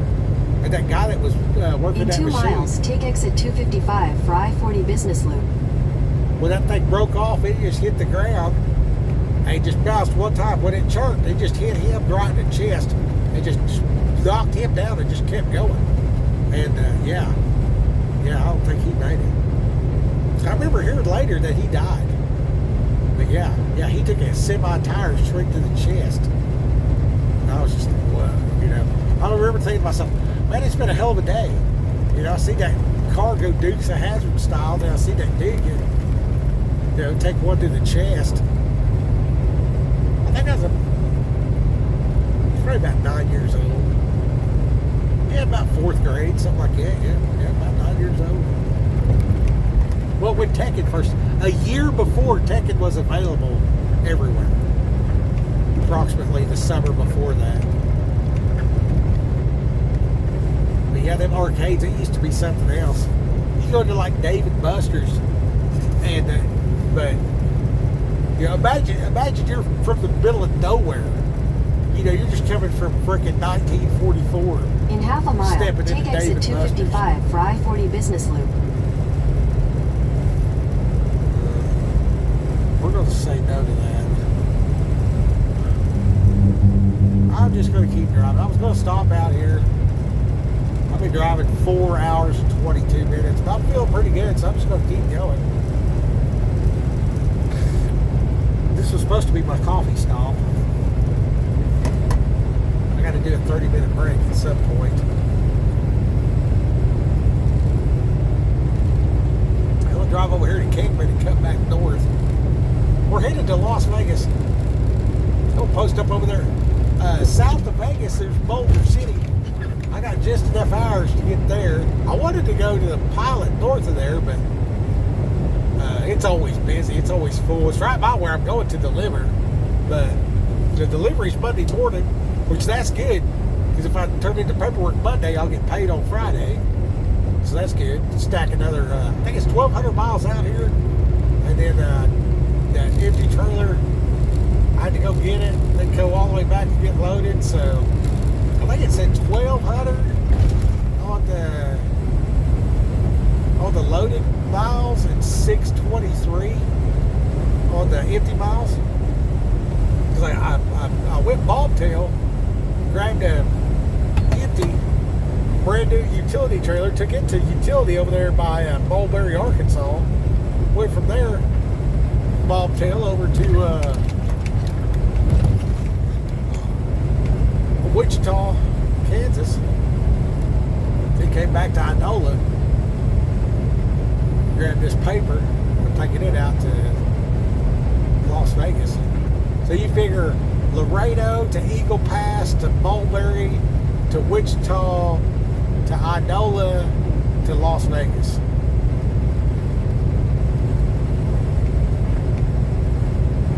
That's how we make a check. I mean, that running around there, had a couple little sideline deals had to do, you know, get the lights fixed on this trailer and something else, had to do something else. Or I need to do something else. I haven't done it yet. Truth be told. That was the other reason why I was going to stop now. I remember now. Anyway,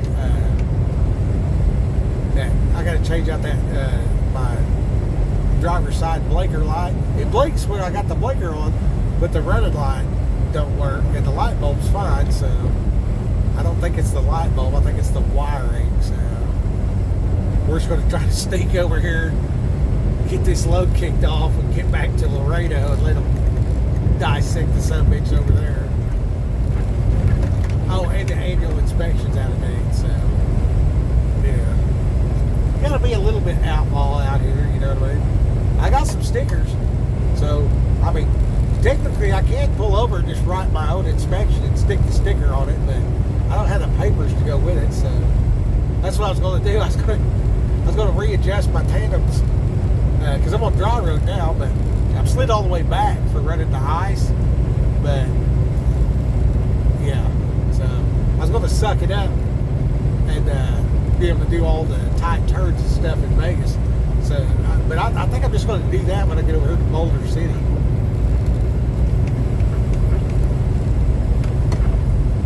It should work out just fine. No big deal.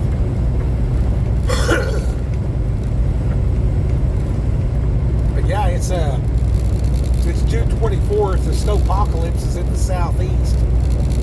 And when I first brought this up, they're like, well, I don't know. The freight don't pay that much. I'm like, well, how much does a wrecker cost? A wrecker? What do you mean? Well, it's going to be, the 20 and 30 is going to be covered in ice. Like, do you want me to just sit over there in the ice apocalypse? Or are you going to, like, book me a load so I can go, you know, see my kinfolk and freaking bury the relative?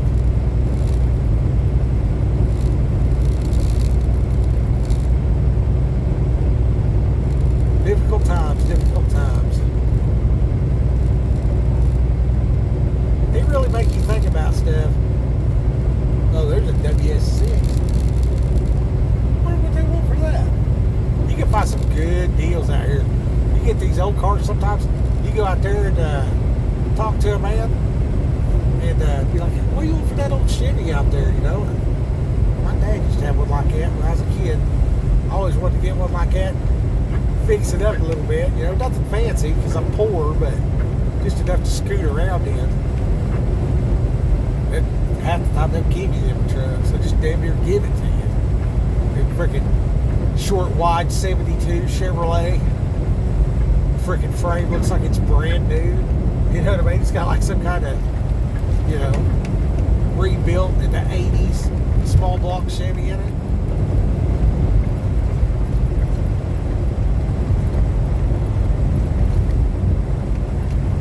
Buying a silly thing for, you know, $900 or something crazy like that.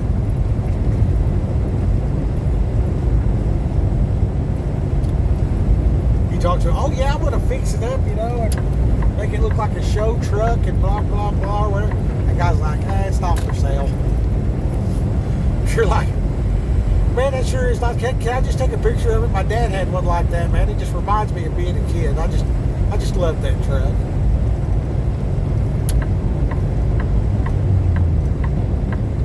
I'd sure buy it if I had the chance. Oh yeah. Well, I'd take $900 for it. Would you really? Man, my wife's gonna kill me, but let me see if I can scrape it up.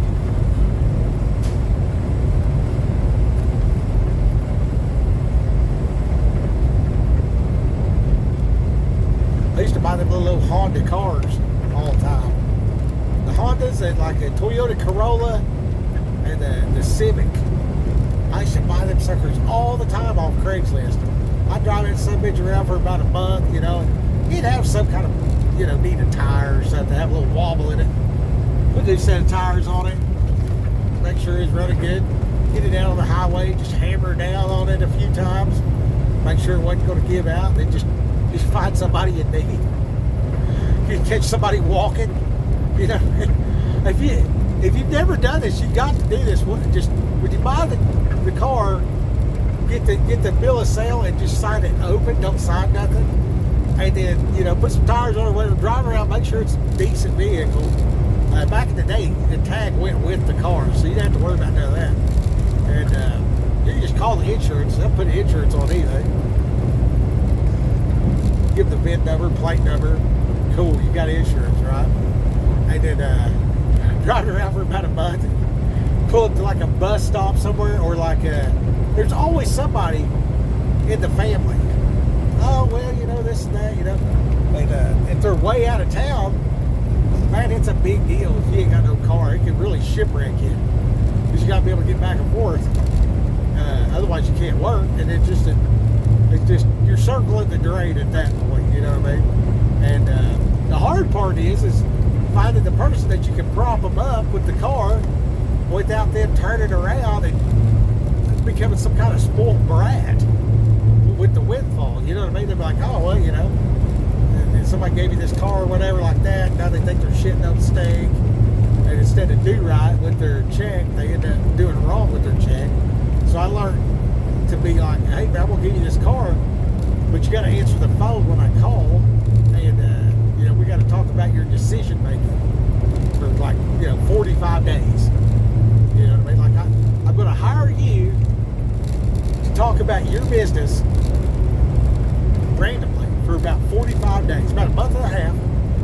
And then I'm going to pay you with this car. You can have this car. You can put it in your name, day one. And just based on you can just drive off, never answer the phone. Or you can answer the phone and we can talk about shit. And I can give you some good advice. And it works, man. It works. I never had anybody just take the car and leave. Not a single time. And if you just, I don't know about doing it now, but used to, I mean, you can get a decent running vehicle for $1,000. And you can get one that needed a little bit of work for $500. Like there's I think real good with them, what was it, Buick LeSabre, Pontiac Bonneville, and Oldsmobile Delta 88. From the years of 88 to 91. They all had that 3800 front wheel drive, the 3800 Series 1. The Series 2 was better, but they were never cheap. The other ones were cheap. And yeah, it's real good giving them cars away. You can't find them anymore now. And nowadays you'd have to find like a Civic or something. And yeah. They want crazy prices for junk cars nowadays. And for the record, a junk car is a car with 200,000 miles. I don't care what the brand is. If it's got 200,000 miles on it, it's junk. You know, that's a $1,000 car. If it'll start to run and go down the road, it's worth $1,000. I always did real good with the pickups. Buy them, work them, sell them. And that money on the back end was always a consideration. And really, that come from the witnessing. You know, growing up the way I did when I was putting a roof on somebody's house, man, I wanted every nail to be in the right spot. I wanted that roof to last for 400 years.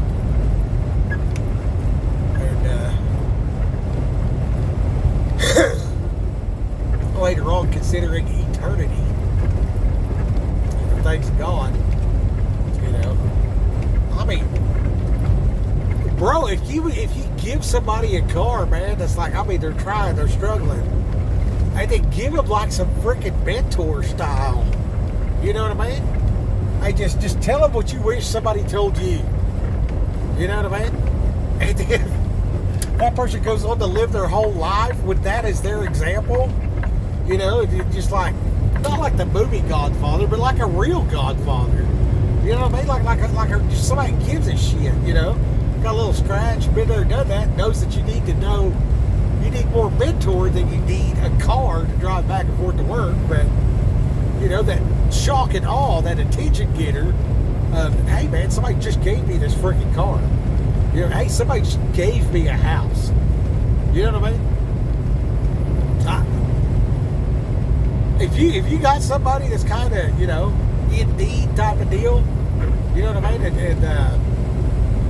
you're like, hey man, you know, you're working hard, you're squared away, and you know, they're saving up, and they're doing right, and everything they're doing seems to be good and stuff like that. And you just, you know, freaking pull up, you're like, move that bus, there's your freaking house. You're like, hey, I got this house I need cleaned. Will you come over and help me clean it? You know what I mean? Take this dude or chick or whatever over there. Be like, hey, go. I need you to walk through here and make a list of what this thing needs. You know what I mean? I'll pay you $100. Help me out, or whatever. Hey, what time do you get off work? 7. All right. You know, you do anything from 7 to 9? You make $100. You know, come over here. You know, I got a little bit of cleaning that needs to be done, but you know, I need a punch-out list to get this thing ready to go. Go over there, you know, you get the list ready. They're like, it's clean. I can't find anything wrong with it. Okay, well, there's some paperwork in the drawer. Why don't you fill that out and then just live there? You know, what? They open the drawer. There's a title and deed. It's your house. You just go ahead and live in that house. And, you know, do right. Get a chance, pay it forward. That just blows your socks off. It really does. It really does. I only seen that a few times, but I mean, dozens of times. Go to the court clerk, be like, I need a list of the tax auction, like what's fixing to be up for sale. You know what I mean? They'll give you the list. It's got the name, it's got the address of the property and everything like that. What day they're expected to default and go to auction. And you just go to those people and say, hey, do you want to keep living here? Like, I'll get you caught up and, you know, I'll buy this place off of you and you just stay here and be the steward. I'll put some cows in your backyard and a Tahoe. Here's a Chevy Tahoe. But you got to put your own gas in it. You know what I mean? Or whatever, you know what I mean? Like, watch the cows. Here, you know, how do you feel about raising miniature weenie dog puppies? You know what I mean? Just start a freaking kennel in the backyard, you know? Or whatever, you know what I mean? You can look through the page or whatever like that. You can see the individual, you can see the situation, you know, and there's like some kind of, you know, here's this married couple and they just didn't really plan and, you know, one or the other died, and now there ain't enough Social Security to keep up with everything, and you just step in and fix it up, get them caught up, or leave them of that anxiety, and then just be like, do you want to raise some puppies for me, and then we'll try to sell them, and then if they don't sell right, you just put them online, you know, $3,000, and then that money come back out of it. They just like, well, you know, keep it or do. What do you think we should do with it? You know what I mean? And just develop that person's dream. You know what I mean? Just be there for that widow in their time of need. And just like go overboard. You know what I mean? Like, here, you know, raise these puppies. And then like, well, I can't raise these puppies. You know, they're more than I can deal with. You know, like, well, you got any grandkids that can just like live here with you? And they can watch the puppies and stuff or whatever like that, you know. They just like, you know, keep a family together in the land, in the home. You know what I mean? These freaking houses are going for, you know, it's a $200,000 $50,000 house. You know what I mean? And it needs $50,000 worth of work. But it's, sitting on 40 acres. You know what I mean? It's like, bottle-fed calf sold for $925. You know what I mean? The back taxes on this place is, $18,000. It's like, okay, yeah. You raise 5 cows and I'll break even on this deal. Just put a cow out front or a fucking tie cord like a dog. Talk to the neighbor and be like, hey, Ethel's too old, but we're gonna put these cows out there. If he can watch these cows, because I gotta go drive the truck. When we sell the cows or eat the cows, we'll let you have half. The rest of this will go towards paying the taxes in the future. Oh, and by the way, I need you to feed and water these dogs or whatever, you know what I mean? And just bless the socks off of them. Get these different things set up. And then put one over here, one over there, one over here, one over there, one over there, one over here. And just circle the whole freaking country. Just degraffinate the entire United States. You know what I mean? Degraffinated estates. Where you're just getting all your payment on the back end. Like, you're losing money on this deal. There's probably a way that you can do this as a charitable thing and not pay taxes on the money you're spending, but then it gets all fuckered up. You know what I mean? So you know what your reward now, you want your reward in heaven. You know what I mean? So like, you step on the seed in heaven and you're just like, God's like, well, you did this, you did that, you did this, you did that. And you're just like, no. I just did what you said to do, man. Like, no. I ain't shit. I ain't shit. I didn't do nothing, Jesus. That was you doing all that. That was you doing all that. I'm taken aback that you would allow me the chance to influence these people to do these things. I just greatly appreciate the opportunity. And I'm not going to quit. I'm not going to give up. I'm not going to back down. Yeah. I'll say this and I'll get off here. Elijah called down fire, cut the heads off the false prophets, basically got a post-it note that said, I'm going to get you. And he ran away, hid in a cave. For a while. A pretty good long while. I read that, I'm like, how in the hell did this guy go from, because I'm reading it in prison, right? So I'm like, this dude went from, this dude's got keys to the car. And the car is like the creator's car. I mean, he's in the Honda Accord.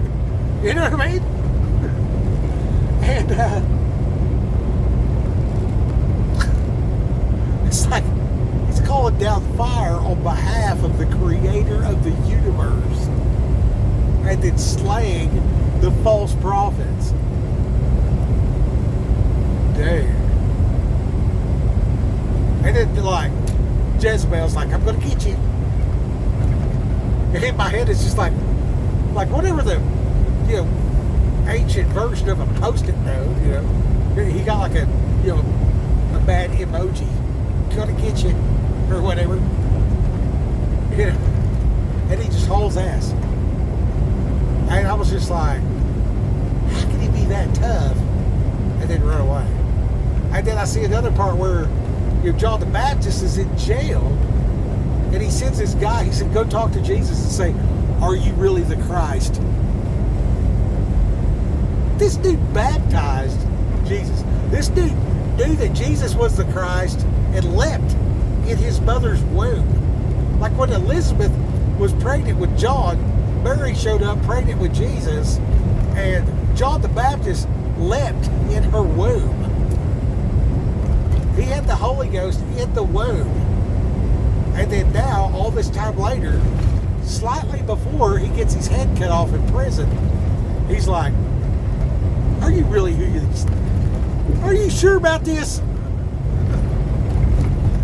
And the message back was, if you can't believe the miracles, you can't believe what I say, believe what you've seen. Believe the miracles. You know what I mean?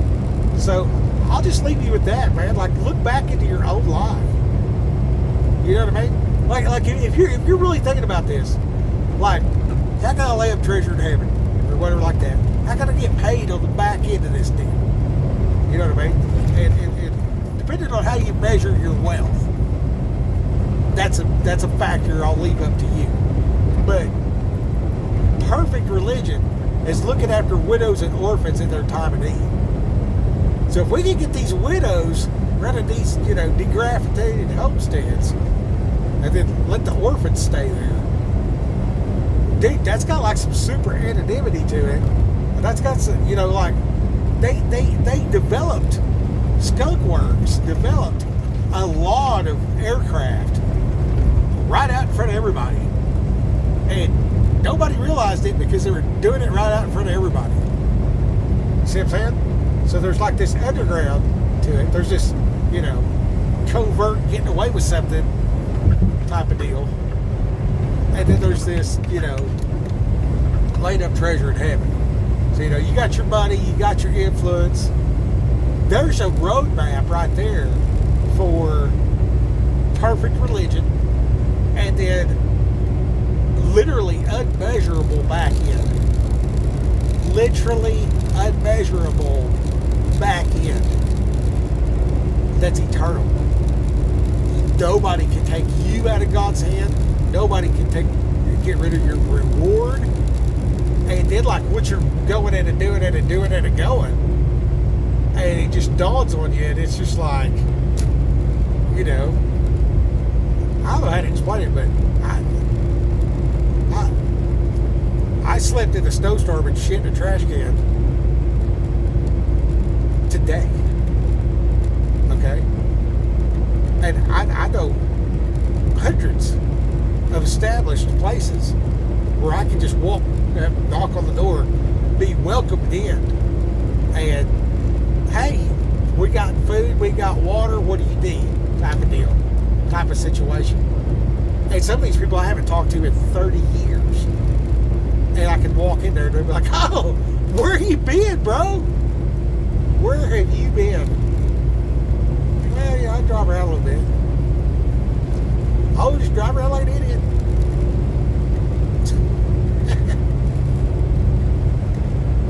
And the only place I want to go is home. And this earth is not my home. And I will not leave this place until my mission is complete. Until these people have what they need to walk in the light, to be in the light, to say and do and go.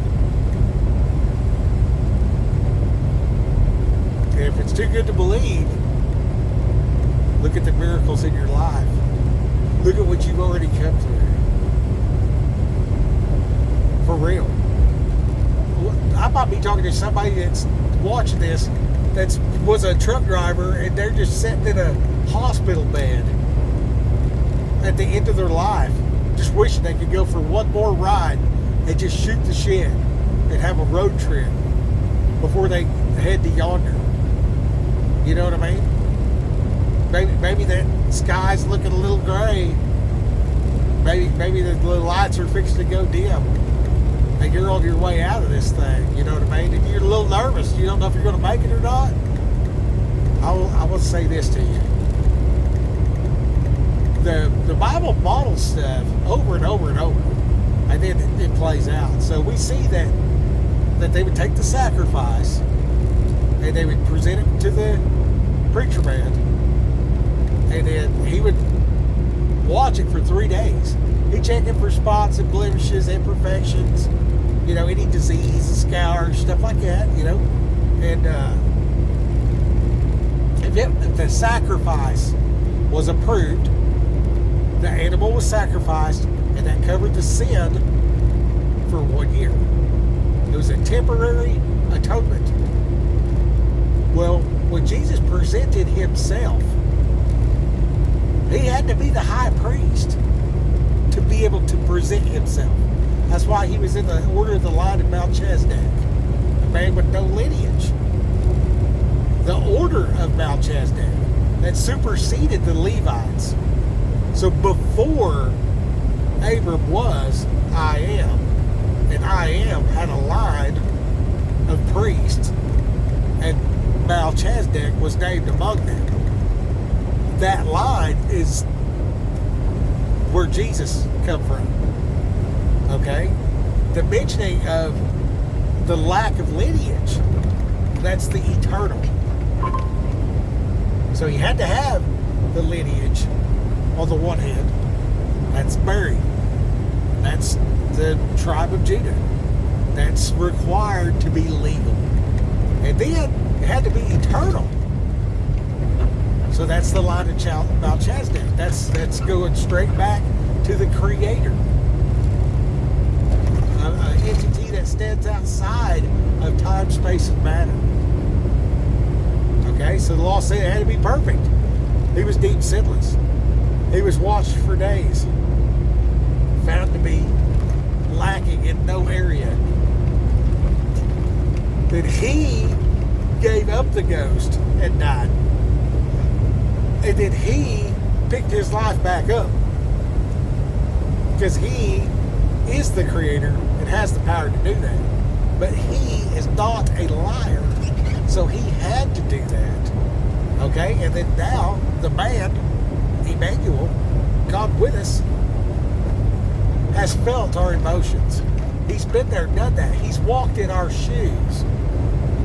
And it's not that he couldn't comprehend it before, but it's so that we know that he comprehends it. It's so that we can see how he walked it out. So I don't have to get hung up with, did I eat a pepperoni pizza on the Sabbath doing a job? I don't have to get hung up on that. I'm not a worker of lawlessness while I'm out here in the storm trying to pull some jackass out of the ditch when he wrecks his vehicle. Pull your donkey out of the ditch. I mean, seriously, like, for real. And then all the food's corrupted. Like, if you haven't prayed for all your food, like, every food that you buy at a store is just as corrupt and unkosher. You know what I mean? Like, I don't think you can buy a product in the grocery store anywhere USA that is not corrupted. Any of it. I don't care if it's a pig, a Pop-Tart, or freaking paste, yogurt, milk. It's all altered. They are trying to poison us and kill us all. GMO, pesticides, herbicides.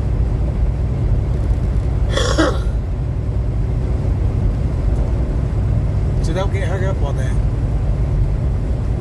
Because your perfection is in your sacrifice. So we see the law of atonement. We see the eternal fulfillment legally. We know that Jesus is our intercessor.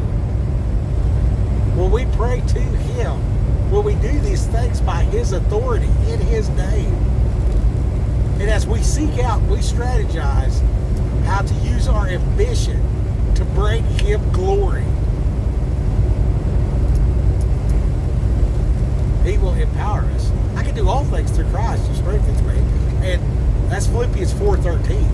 But also in Philippians, it says, be anxious for nothing, especially your salvation. Especially that. So whatever those things are that you're worried about, let it go. Let it go, man. He died for that too. He died for that too. And He raised Himself back up. The first of a large family. The kinfolk. I just want to pray for whoever's need to hear that right now. Great Heavenly Father, we want to approach Your throne right now in amazing awe, in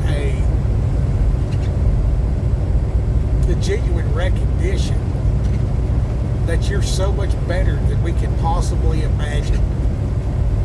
And we thank You for that. We thank You for that. We thank You for this guy that's watching. We thank you for this lady that's watching, that you're able to comfort them in their time of need and able to bring them back to yourself through your sacrifice and fulfilling the law of atonement. We thank you, Lord, that you gave us this earth as a playground to grow into Christ likeness and to encounter these various trials. I thank you, Lord, that I can not only count this as joy, but literally have joy. Seeing, just being up against the wall and being like, I can't wait to see how God's going to come through on this one. You know what I mean? God, you've come through for me in so many different ways, so many different times. And I apologize that I cannot seem to keep that at the forefront of my mind.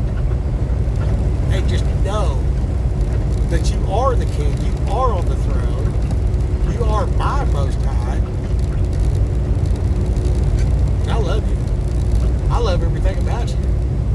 The parts about you that have been questioning and pondering and all that kind of stuff just entices me to learn more, to grow more, to dig deeper. And I thank you for that.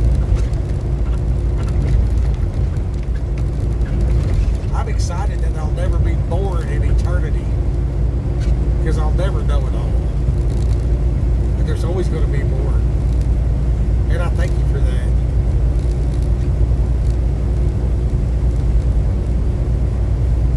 And we'll go high upon that mountain to the place of glory. We'll go high upon that mountain, pray and sing a song with thee. Pray and sing a song with thee.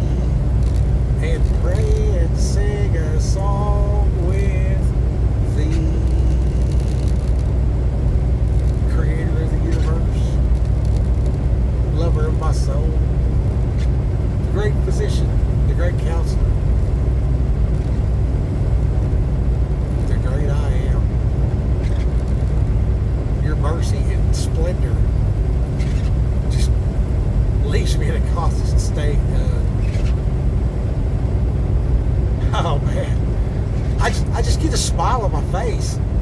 You know, I love the thrill. I love the thrill, you know, of a fast motorcycle or an ice-covered road in a semi or whatever else like that. You know, I just really love it. The thought. Just the thought of coming to your courtroom right now and just presenting my spirit man on bent knee and proclaiming to you that your son is awesome and saved us all. And just appreciating that. It just moves me to sing a song. It is a joy, a glee. And then to be able to just record this moment. There's been so many of these. But to record this moment where I'm talking to you, where these people get to hear me talk to you, and they get a little glimpse of my reality. And then you show up, man. And you keep showing up. And you keep showing up. And you keep showing up. And you're showing up for them. And I get to remind them that you've been there the whole time. That's the coolest part. It's not like, I thank you, Lord, I've progressed past, I know something you don't know, into more of a, hey, y'all, you know he's with you. You know he's just right up the road. You know that this journey, like where you're at right now, this too shall pass. Good or bad. And the next adventure, the next trial, the next chapter, this epic journey of life. And we know God is life. So we're journeying of life with the Holy Ghost in us. And we're just like ascending up the mountain to where we know He resides, in the cloud.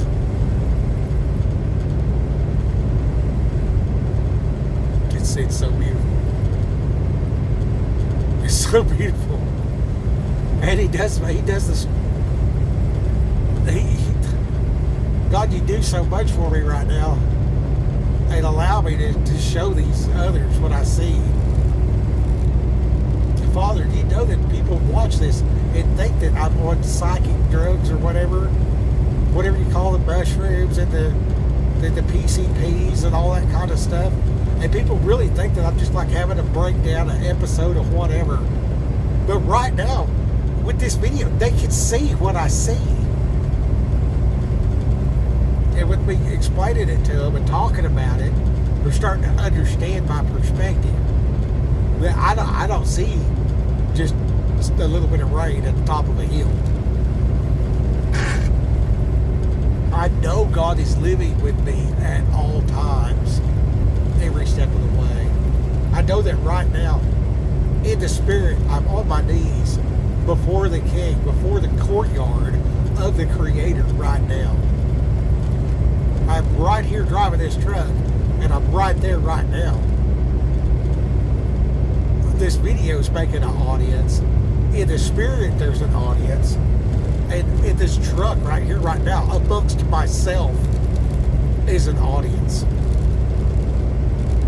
Now, I don't even know how to explain that. But that's 100% accurate and factual. And it's just... it's so cool. I get the same vibe of jumping out of an airplane. I love it. I absolutely love it. And when I think about what your son gave up to come here and be a person, I mean, yeah, you know, you walked around and, you know, you did some miracles and, you know, got beat to death or whatever. Okay, cool, you know. But that's just like 3 years. You know what I mean? This too shall pass. I'm not trying to speak little of it. Don't get me wrong. I mean that with all due respect.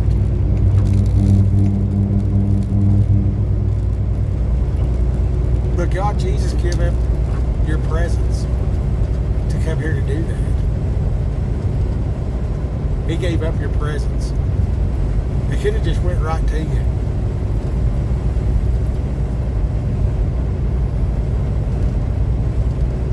He came down here instead. They brought the mercy for me to be able to talk to you right now. The veil was torn in two. And I can talk to you right now. I can boldly approach the throne and know that you're hearing this. And know it. Not maybe, not I believe. Fully convinced. Fully convinced. Willing to give testimony in a court of law. That is factually what happened. For a fact. Amen. Hallelujah.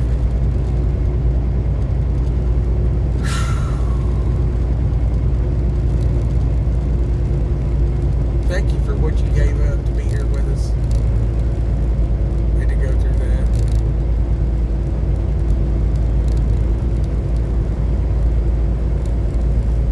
Thank you for being with us here now. And Lord, I just want to lift up the leaders of the families. Help them to understand that they're the high priest of their home. Help the wives be wives. Help the husbands be husbands. Help the children be children.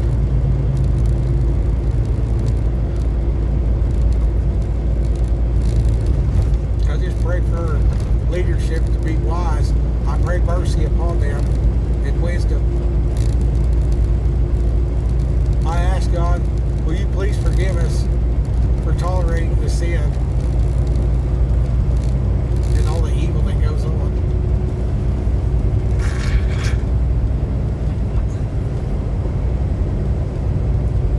Please forgive us.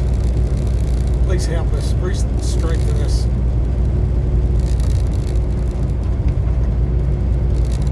In Jesus' mighty name I pray. Thank you, amen. Woo!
life you're living. I feel real alive right now. You feel alive right now? I feel like I'm alive right now.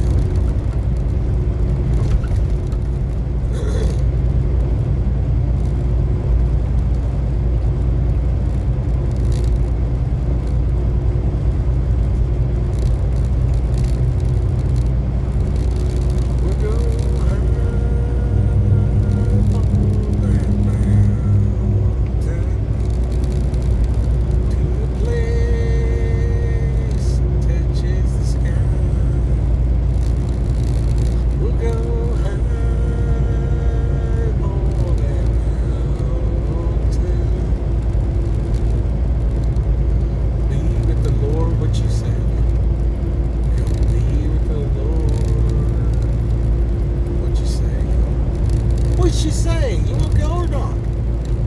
You go for a ride? I used to talk about little dog Pepper. I'd ask me to want to go for a ride. And I start calling it gopher. Go for a ride. Go for a ride. Go for a ride. It's time for go for a ride. He'd freak out. Get all excited. I'd pinch off pieces of hot dog and throw it to me. He'd catch it in the air. One day I just threw a hot dog down there. He just looked at it and looked back at me like, sneezed a little bit. I was like, okay, you know what I mean? So I picked it up. You know, pulled off one little bite at a time and threw it to him. He's all happy and everything, catching it. The dog wasn't hungry. He was just playing ball. He was awesome too. Old Pepper.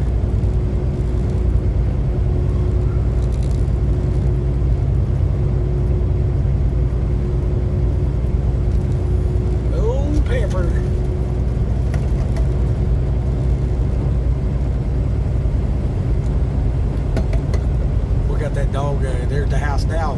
Tracy named him Posh. It's a little red miniature wiener dog, and that dog does everything it can to just sneak up and lick me in the mouth. And I'll be sitting there on the couch, and that thing will just slowly just go from one end of the back of the couch to the other. Try to slip me the tongue. That dog will do that little side eye and everything. It's a wiener dog, but it's a miniature wiener dog. So they're even cuter. And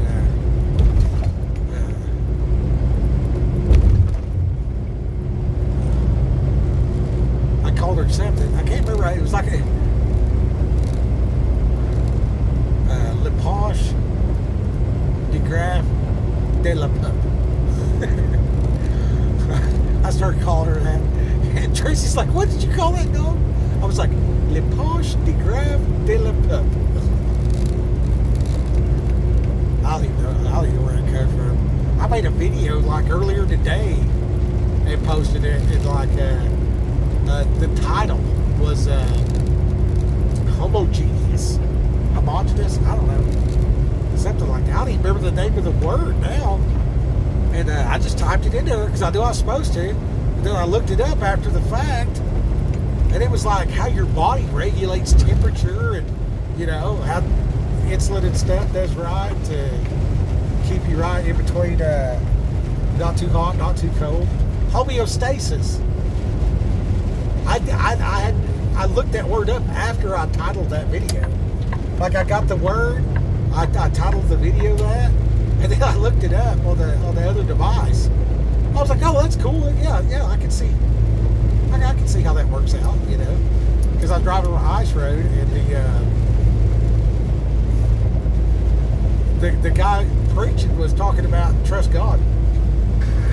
So that was real cool. I don't know what your church looks like, but you know, this is what I'm doing on the Sabbath. You know what I mean? And I ate some freaking pepperoni pizza. So, you know, that's bad for my diet and pork. You know what I mean? And so, there you go. And I bought it from the store.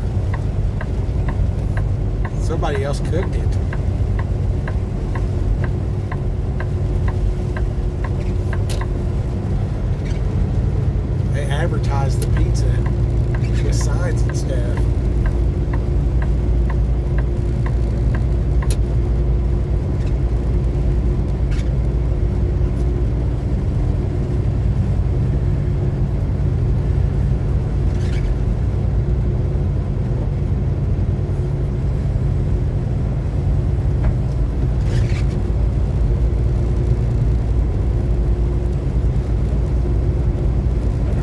Yeah, this is Flagstaff up here. And Sinclair right there, exit 198. That's called Little America. And is it at 178? I think so. It's a Sinclair fuel stop. But it's called Little America, and they got marble bathtubs and everything. Out here on the west, when you're on the west coast in the Rockies, there's one up there north of Denver where 25 and 80, right when you get into Wyoming, there's a Little America there. There's another one on the other end of 80 up there. And I called my dad, of course I know to treat the fuel and everything like that. And I called Dad, and he's letting me know about the snowpocalypse. And he said he was over there at Little America, and he used road flares to thaw out the trailer brakes, and then they were still burning, so he just put a cast iron skillet on top of it and made some biscuits and bacon, and that's what he had for breakfast. And then the other guy's truck wouldn't start because it gelled up and everything, and they changed out the filters and everything, but they couldn't get it to crank because it was so cold that the oil got thick. Back in it was all conventional oil, so it had some moisture to it, right? So he had plenty of battery and all that, but it wouldn't crank. So they got some more road flares and put them underneath the oil pan, and they used a rim off of those Dayton rims. They don't have a center. It's just got that little 5-spoke deal. But the rim itself, they put a trash can lid or something, and then they put some bricks that they lit them road flares, then threw it underneath there. So the road flare is heating up that wheel, and it's got that trash can lid. Of course, everything was metal back then. This thing is just radiating heat.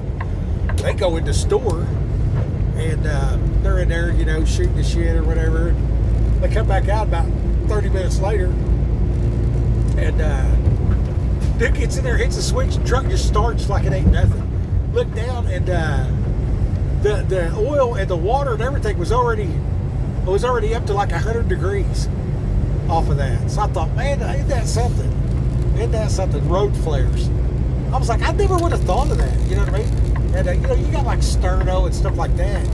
You can heat stuff up and thaw out your airlines and all that kind of whatever. But these trucks nowadays, they got that automatic pop-off valve. So every time my truck fills up with air, there at the end of it, it'll air up to like 125 and go psh, and then that gets the moisture out of the tanks. And then you can grab that wire. They make it super hard to get to because they don't want nobody messing with it, because these people nowadays don't know nothing. But the way that I do it nowadays, it's literally what they train you to do in the school. But you pump down your brakes until the tractor protection valve pops out. So you keep air going to your trailer, and then you just pump the brakes like that. And by doing that, it'll pump all the air through the system and cough it out. So that's how you end up getting rid of any moisture in your airlines.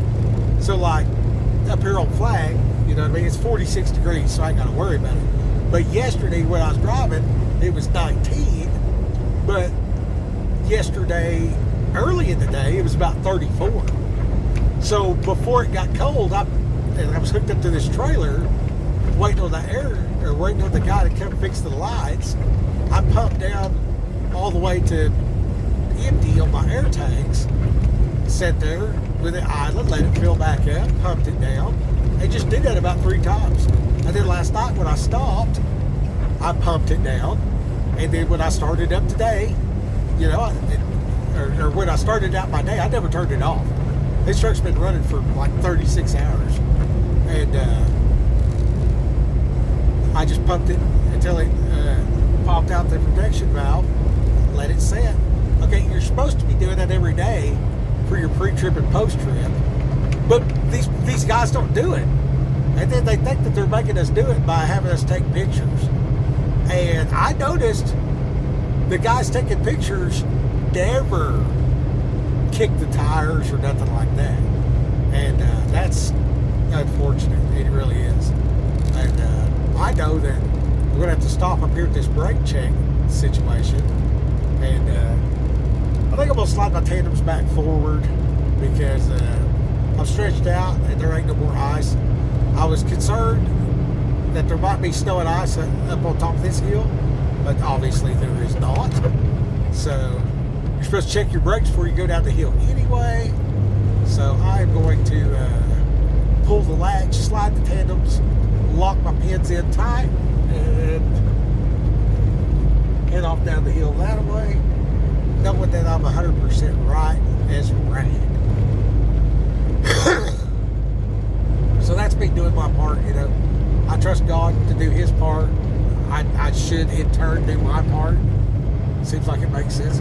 Move-in ready homes, next exit in sin.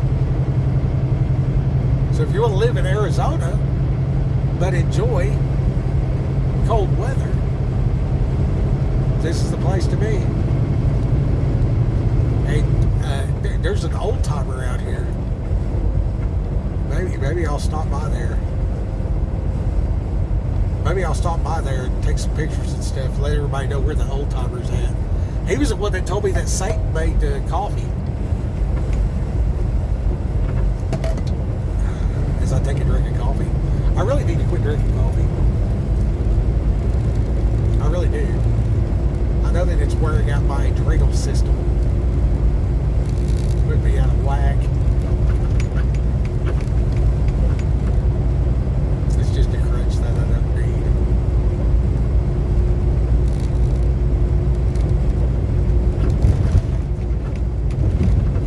I used to get a cup of coffee in the morning and just dump a whole bunch of sugar in there. And Potter, he always pointed out, he said, look how much sugar he's putting in his coffee. I just dump it, dump it, dump it, dump it, dump it, dump it, dump it, dump it, dump it, dump it, dump it, dump it, dump it, dump it, dump it, dump it, dump it. And then put milk in there, in black coffee. And I drink half a cup, fill it back up. Drink half a cup, fill it back up. Well, I didn't stir it. So hell, I probably drank 2 pots of coffee. And by the time I got to the bottom of that cup, there'd still be a little bit of sugar at the bottom of it. Because they didn't stir it. You know what I mean? So like, it would self-select just because of the, saturation point. Most of that just sat on the bottom. I asked him one time, I said, you know how I put that sugar in there like that? He's like, yeah. I said, you ever notice I only do that in the morning? And he was like, I didn't notice that, but yeah. What's your point? I just took that spoon, I stuck it down in there, and I just scooped with it, brought it out, and a whole spoonful of sugar.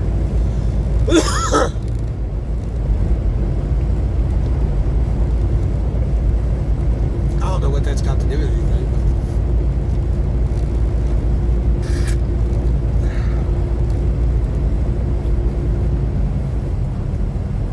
Yeah, I think I need to do that. I think I need to get rid of the bread and the coffee and actually do 75 hard. Get my discipline right.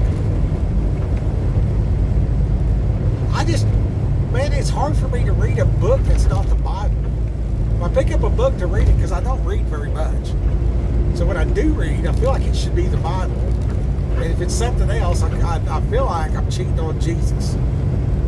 You know what I mean? Like, that's the only book I've ever needed in my entire life.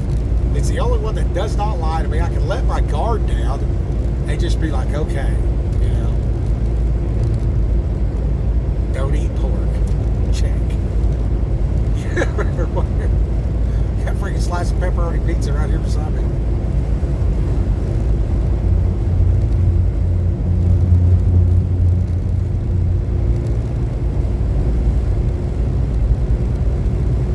If my conscience is seared or if I just don't feel condemnation. You know what I mean? I'm just real confident in Jesus' blood. It's what it is. I mean, seriously, like when I think about it, you know what I mean? Like I want to strive to like not eat pigs and shit, you know, because you know it's unclean. But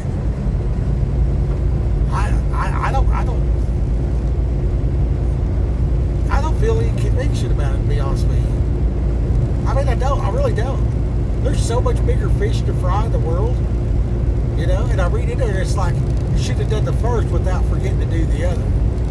So I feel like I've a thorough knowledge of, you know, do this, don't do that, can't you read the sign? For the record, I'm telling you to follow the Mosaic law, you know, to the best of your ability. That is my stance. I'm also telling you that, you know, the only thing that matters for salvation is the blood of Jesus. But this whole thing about don't worry about it and let Jesus be God has such a freedom. You know what I mean? And I think that's what, because I see that Project 3 of 7, they're a lot about grace and all this, you know, and then some people are a lot about, you know, upholding the law.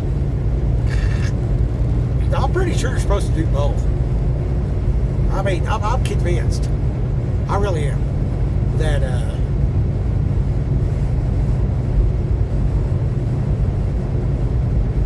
I should try, but it shouldn't be a salvation issue. I just know that that is the best way to go about it. You know, if I'm going to set up a system for all of mankind for 6,000-7,000 years, here's the guidelines. You know, it's easier to lighten up than it is to tighten up. And we see that, Old and New Testament. And then we see that, you know, that sacrifice given for us. And we see all the times that God himself showed up in the Old Testament. And then we see the things about the speech and what's spoken into existence. And a man is as he thinks. As a man thinks, so he is. And, you know, calling these things that are not as though they are. And then all these other places where it's like, you know, if your enemy asks for your shirt, give him your coat, pray for your enemy, and all this other kind of stuff. And that gets me into a place of like, if they don't know Jesus, if they did, if they really knew him, if they were really saved, would they act like that? And immediately it's like, no, they wouldn't be, you know, whatever type of ought not if they really knew Jesus. And then I'd look at my own self and I'm like, well, I'm struggling with this, that, and the other. So am I really saved? Because if I really knew Jesus, I wouldn't be doing that. You know what I mean? So there's like a self-scolding potential where I need to be more about his ways and hold myself to that high standard. And you know, I go back and forth with it like you would not believe. You know what I mean? And what I just feel no condemnation whatsoever. Eating a freaking slice of pizza, blowing my diet. Pepperoni's made out of pork. It's all advertised on TV. Hey, there you go. Eat unclean food sacrificed to idols. And I know it. And I'm doing it anyway. You know, I talked to a guy and he was real condemnation type of guy, and which is healthy. And I respect that. And I said, well, what about that phone right there? You know, and he's like, well, you can't be a truck driver without a phone. I said, I never read anything that said I had to be a truck driver. Like, you made the choice to be a truck driver. But he could not hear that. You know, because the whole thing is like, is your IP address the mark of the beast? Like, when everything goes fully digital, the dollar, your freaking deed to your house, when everything's fully digital, and we're on this credit system, social score system tied to your IP address, identifying who you are, what you say, what you do, where you go, pattern recognition, where it knows more about you than you do. It's remembering the birthdays that you're forgetting, whatever. Okay? Is that the mark of the beast? And I don't know if it is or not, but it's got some significant similarities, for sure. And I was just talking with that guy, and he's like, well, you can't do this job without a phone. Nobody said you had to have this job. Truckers only rest area. Well, that's not the chain up or the brake check area. Is it? No. Brake check area is on up here.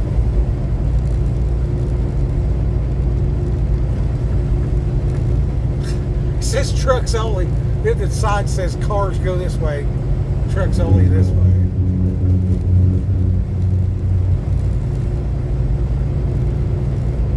I think maybe the car section was shut down.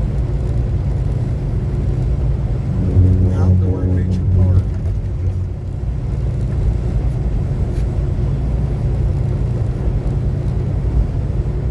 You can have an outdoor adventure. Yeah, this place up here is crazy. I mean, you really got to worry about the snow and everything like that. And, the abominable snowman or whatever out in the woods trying to eat you, bear. And then in the summertime, like at any moment, all this will just burn fast. So it's not, you got to be real careful out here. Some of this is burnt, and then like you'll be walking out in the woods, and the littlest change, and the top of a tree will fall out and kill you. So the widow makers, that's always interesting. They got them a nice little plan going. Too bad they put it right next to the highway like this.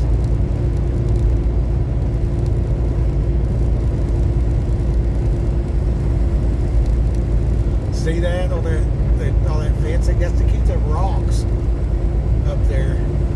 That's the only thing I don't like about driving in the mountains is the avalanches and rock falls and stuff like that.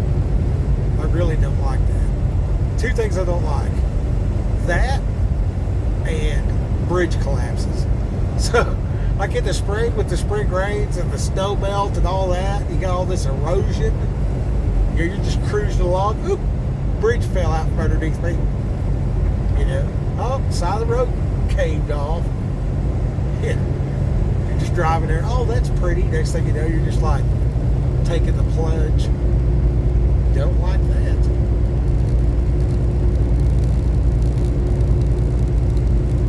This is pretty good though. This is real good.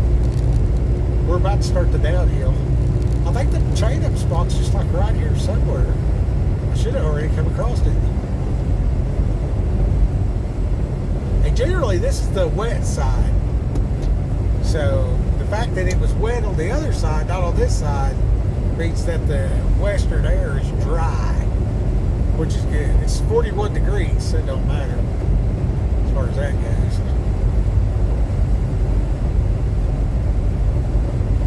But we know it was froze over last night, so the chances of having some moisture freeze and accumulate, the potential is real. I don't think it is though. And they must have just redid this road. I mean, this is the smoothest I've ever drove down this road. There goes the trooper. He's doing his thing. I seen his buddy sitting back there earlier. Arizona's, man, I'll tell you what, they're on it. Used to think wasn't that bad, and California was bad, but California got so slack that Arizona had to step up their game. They will write you a ticket. I'm telling you right now, they will not cut you no slack.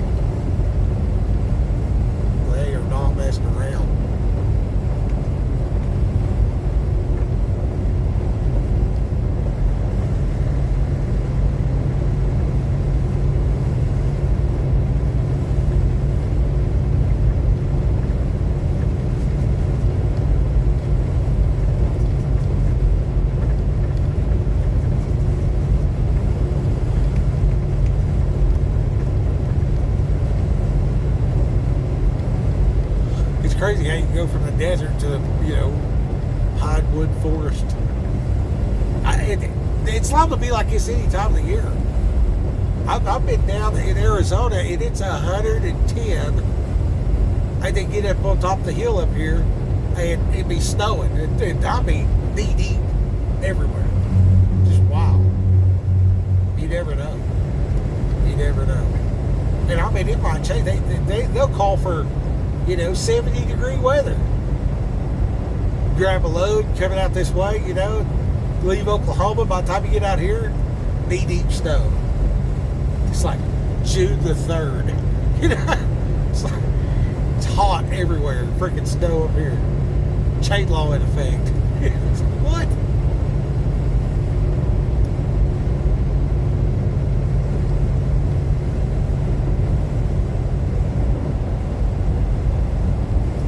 It's real good.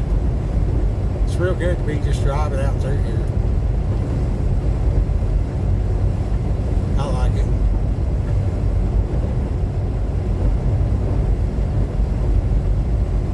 I don't get to run this route like I used to. I mean, this was just, every trip there for a while. You had to drive out, then you had to drive back, so you just chill. But then, man, driving that reefer stuff, we'd get that chicken out of Arkansas and take it to L.A. Oh, man. They'd have you go over here, go over there, go over here, go over there. Then you unload it, they say, okay. Yeah. But they give you a load and say, well, we got your round trip planned out. It's 5 drops and 7 pigs. No, really. What did you just say to me? I have 5 deliveries, and then I got to pick up at 7 different locations. So you think I'm going to drive in a circle in LA traffic and make 11 stops and back in off the street and do this, do that, and some of the smallest little old places you ever seen in your life. They want you to back in, back down, go around the corner, and I mean, cars just driving every which way. You're trying not to tear nothing up. It's ridiculous. And why in the world they do that? I have no clue. Well, somebody's making money. But if that broker can figure out that this chicken needs to go to 5 places, where's the warehouse where I can unload it? Then you guys do whatever you want to do. And then if you want me to pick up a load that's got 7 pigs, well, a box truck could hold, make 7 trips with that box truck over here, over there, over there, over here, and then put that stuff in the warehouse where I'm dropping off the chicken. When I get there Friday, I'll unload the chicken. Or when I get there Wednesday, unload the chicken, load the produce, drive back to Oklahoma. That's what makes sense. And then with all the pollution in LA and all that stuff, that really is the solution. Them little trucks should be driving around everywhere. All these foreign drivers that can't handle driving the interstate, they can get to know LA or San Francisco, whatever. And they can just, especially LA, just come all the way up off that hill. They just right on top of the hill. There's all that desert. You can put some solar panels out there, put you some cold storage warehouse out there. They just bring all that freight. When it comes off the boat, take that shit all the way up on top of the hill. Well, you got that food, that produce, whatever, take it up on top of the hill. If they just passed a law that you can't have a 53-foot trailer in LA County and everything's got to go to the top of the hill, like half the smog would go away. There would be no need for me to go over here, take 2 days to drive out here, and then spend 3 days driving in a circle, and then take 2 days to get back home. So what happened back in the day with Dad and them is they would drive out here and just drive straight. They'd stop and get a cup of coffee and get fuel, and keep on going. And just drive all the way to LA in about 22 hours. From Arkansas to LA, 22 hours. Pull in the dock to the first place, middle of the night, go to sleep. Wake up, the guy's like, hey, this and that. Back in there. And then all that day you'd unload. And then all the next day you drive around trying to get reloaded. So you'd be out there Tuesday night. All Wednesday you're unloading and trying to reload. A little bit of Thursday you're trying to reload. And then whenever you got loaded, you just started heading back to Oklahoma. And you just drove straight from California to Oklahoma. That's what you did. 22 hours. After being up all day, driving over here, driving over there, go over here, go over there. 7 different places. And you're allowed to pull up and they'll be like, okay, you call them, hey, I'm supposed to pick up XYZ. Oh, yeah. Do you have it ready to go? Yeah, it's right here, ready to go on the dock. You get there, they're like, it'll be here in 5 hours. So you're just sitting there for 5 hours, go to sleep. And whenever they decide to wake you up, or you parked in the wrong spot, or, here's our specific song and dance because this is our spot and this is the way we do it. So there's no standardized nothing. So everybody's got a different paperwork, a different number, an internal code. Over here you pay the lumber, over there you don't have to pay, whatever. And they just, it's a racket, man. And there's no need for me to be out here trying to deal with all that. You know what I mean? I should be going to the top of the hill, unload the chicken, load up the salad, turn around, drive back, do my 10-hour breaks the way I'm supposed to. That's a 5-day work week. I leave Oklahoma, Sunday or Monday morning, 3 a.m.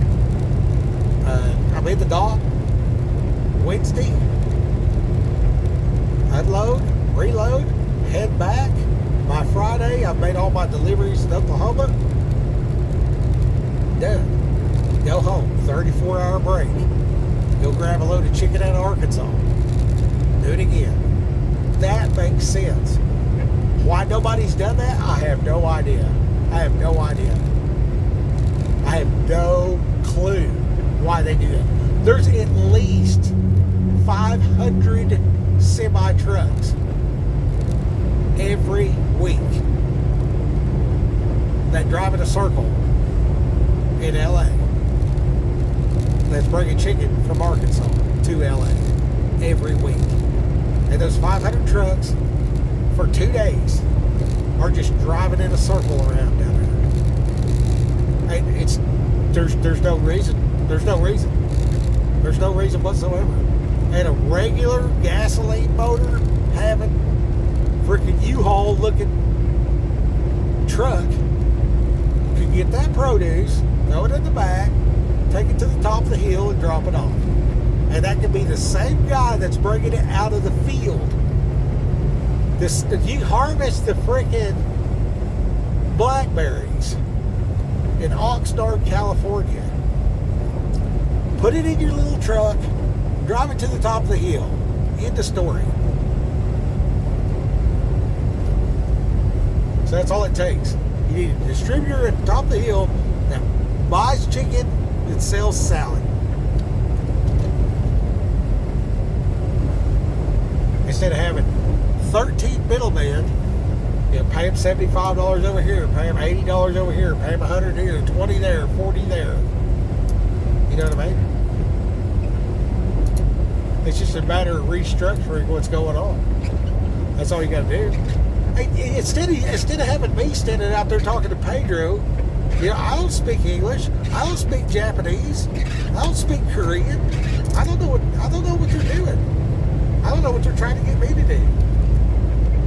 But their kids are right there, and they're 25 years old, and they can drive that stuff up to the top of the hill. They brought it from the field where they got it ready to.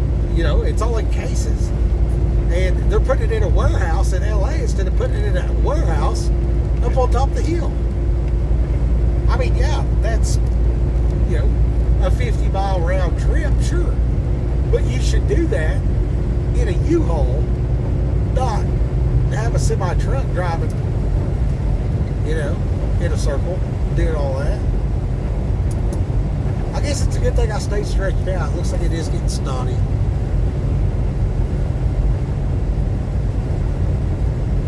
It's usually the other side that catches it. Not today, not today. Grand Canyon.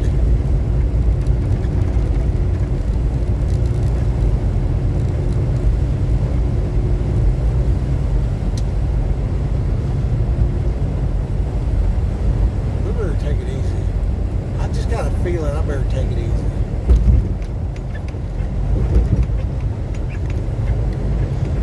Yes, I've been behind the wheel for 5 hours and 42 minutes. This thing says I have to take a break within 1 hour and 18 minutes. And I never did see the brake check station. Where's the freaking brake check station? Did I drive past it? I ain't went down the big hill yet either. So...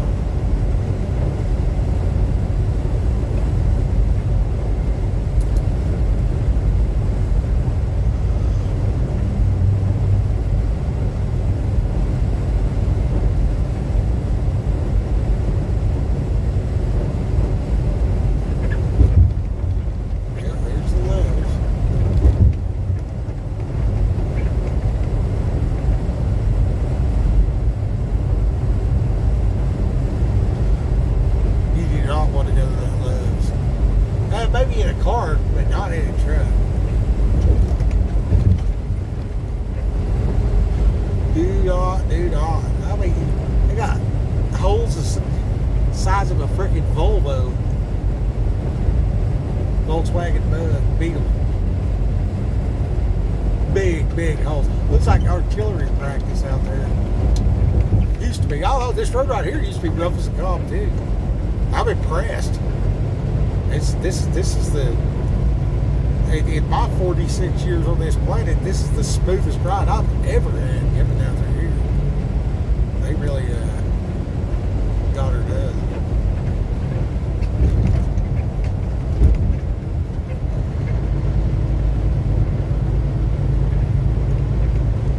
See what we got on this radar.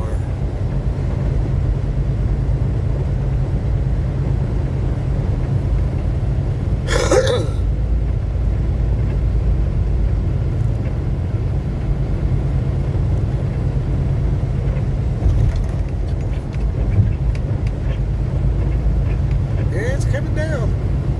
It says it's 37 degrees. I don't see any accumulation on the road. That's good.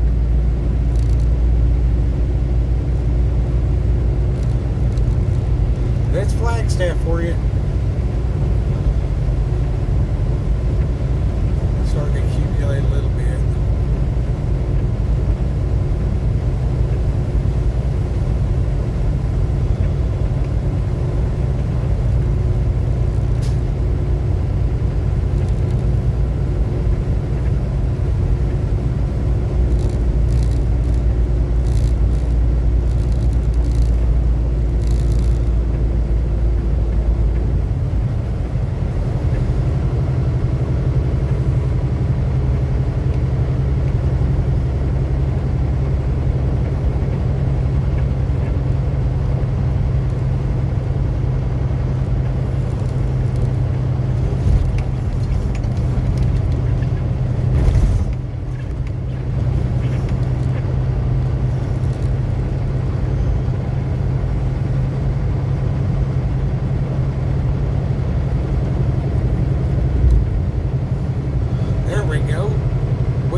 Looks like it's snowing off and on all the way to Kingman.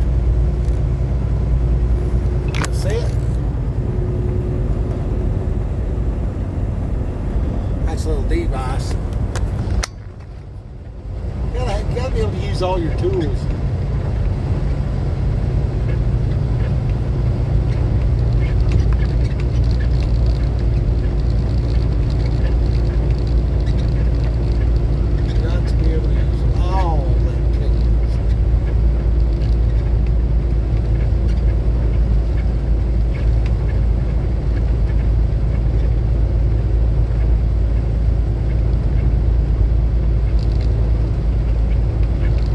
Schlickman. Yes, Schlickman. I think that's where the old guy is. He's out here somewhere. He's on this back side of this mountain.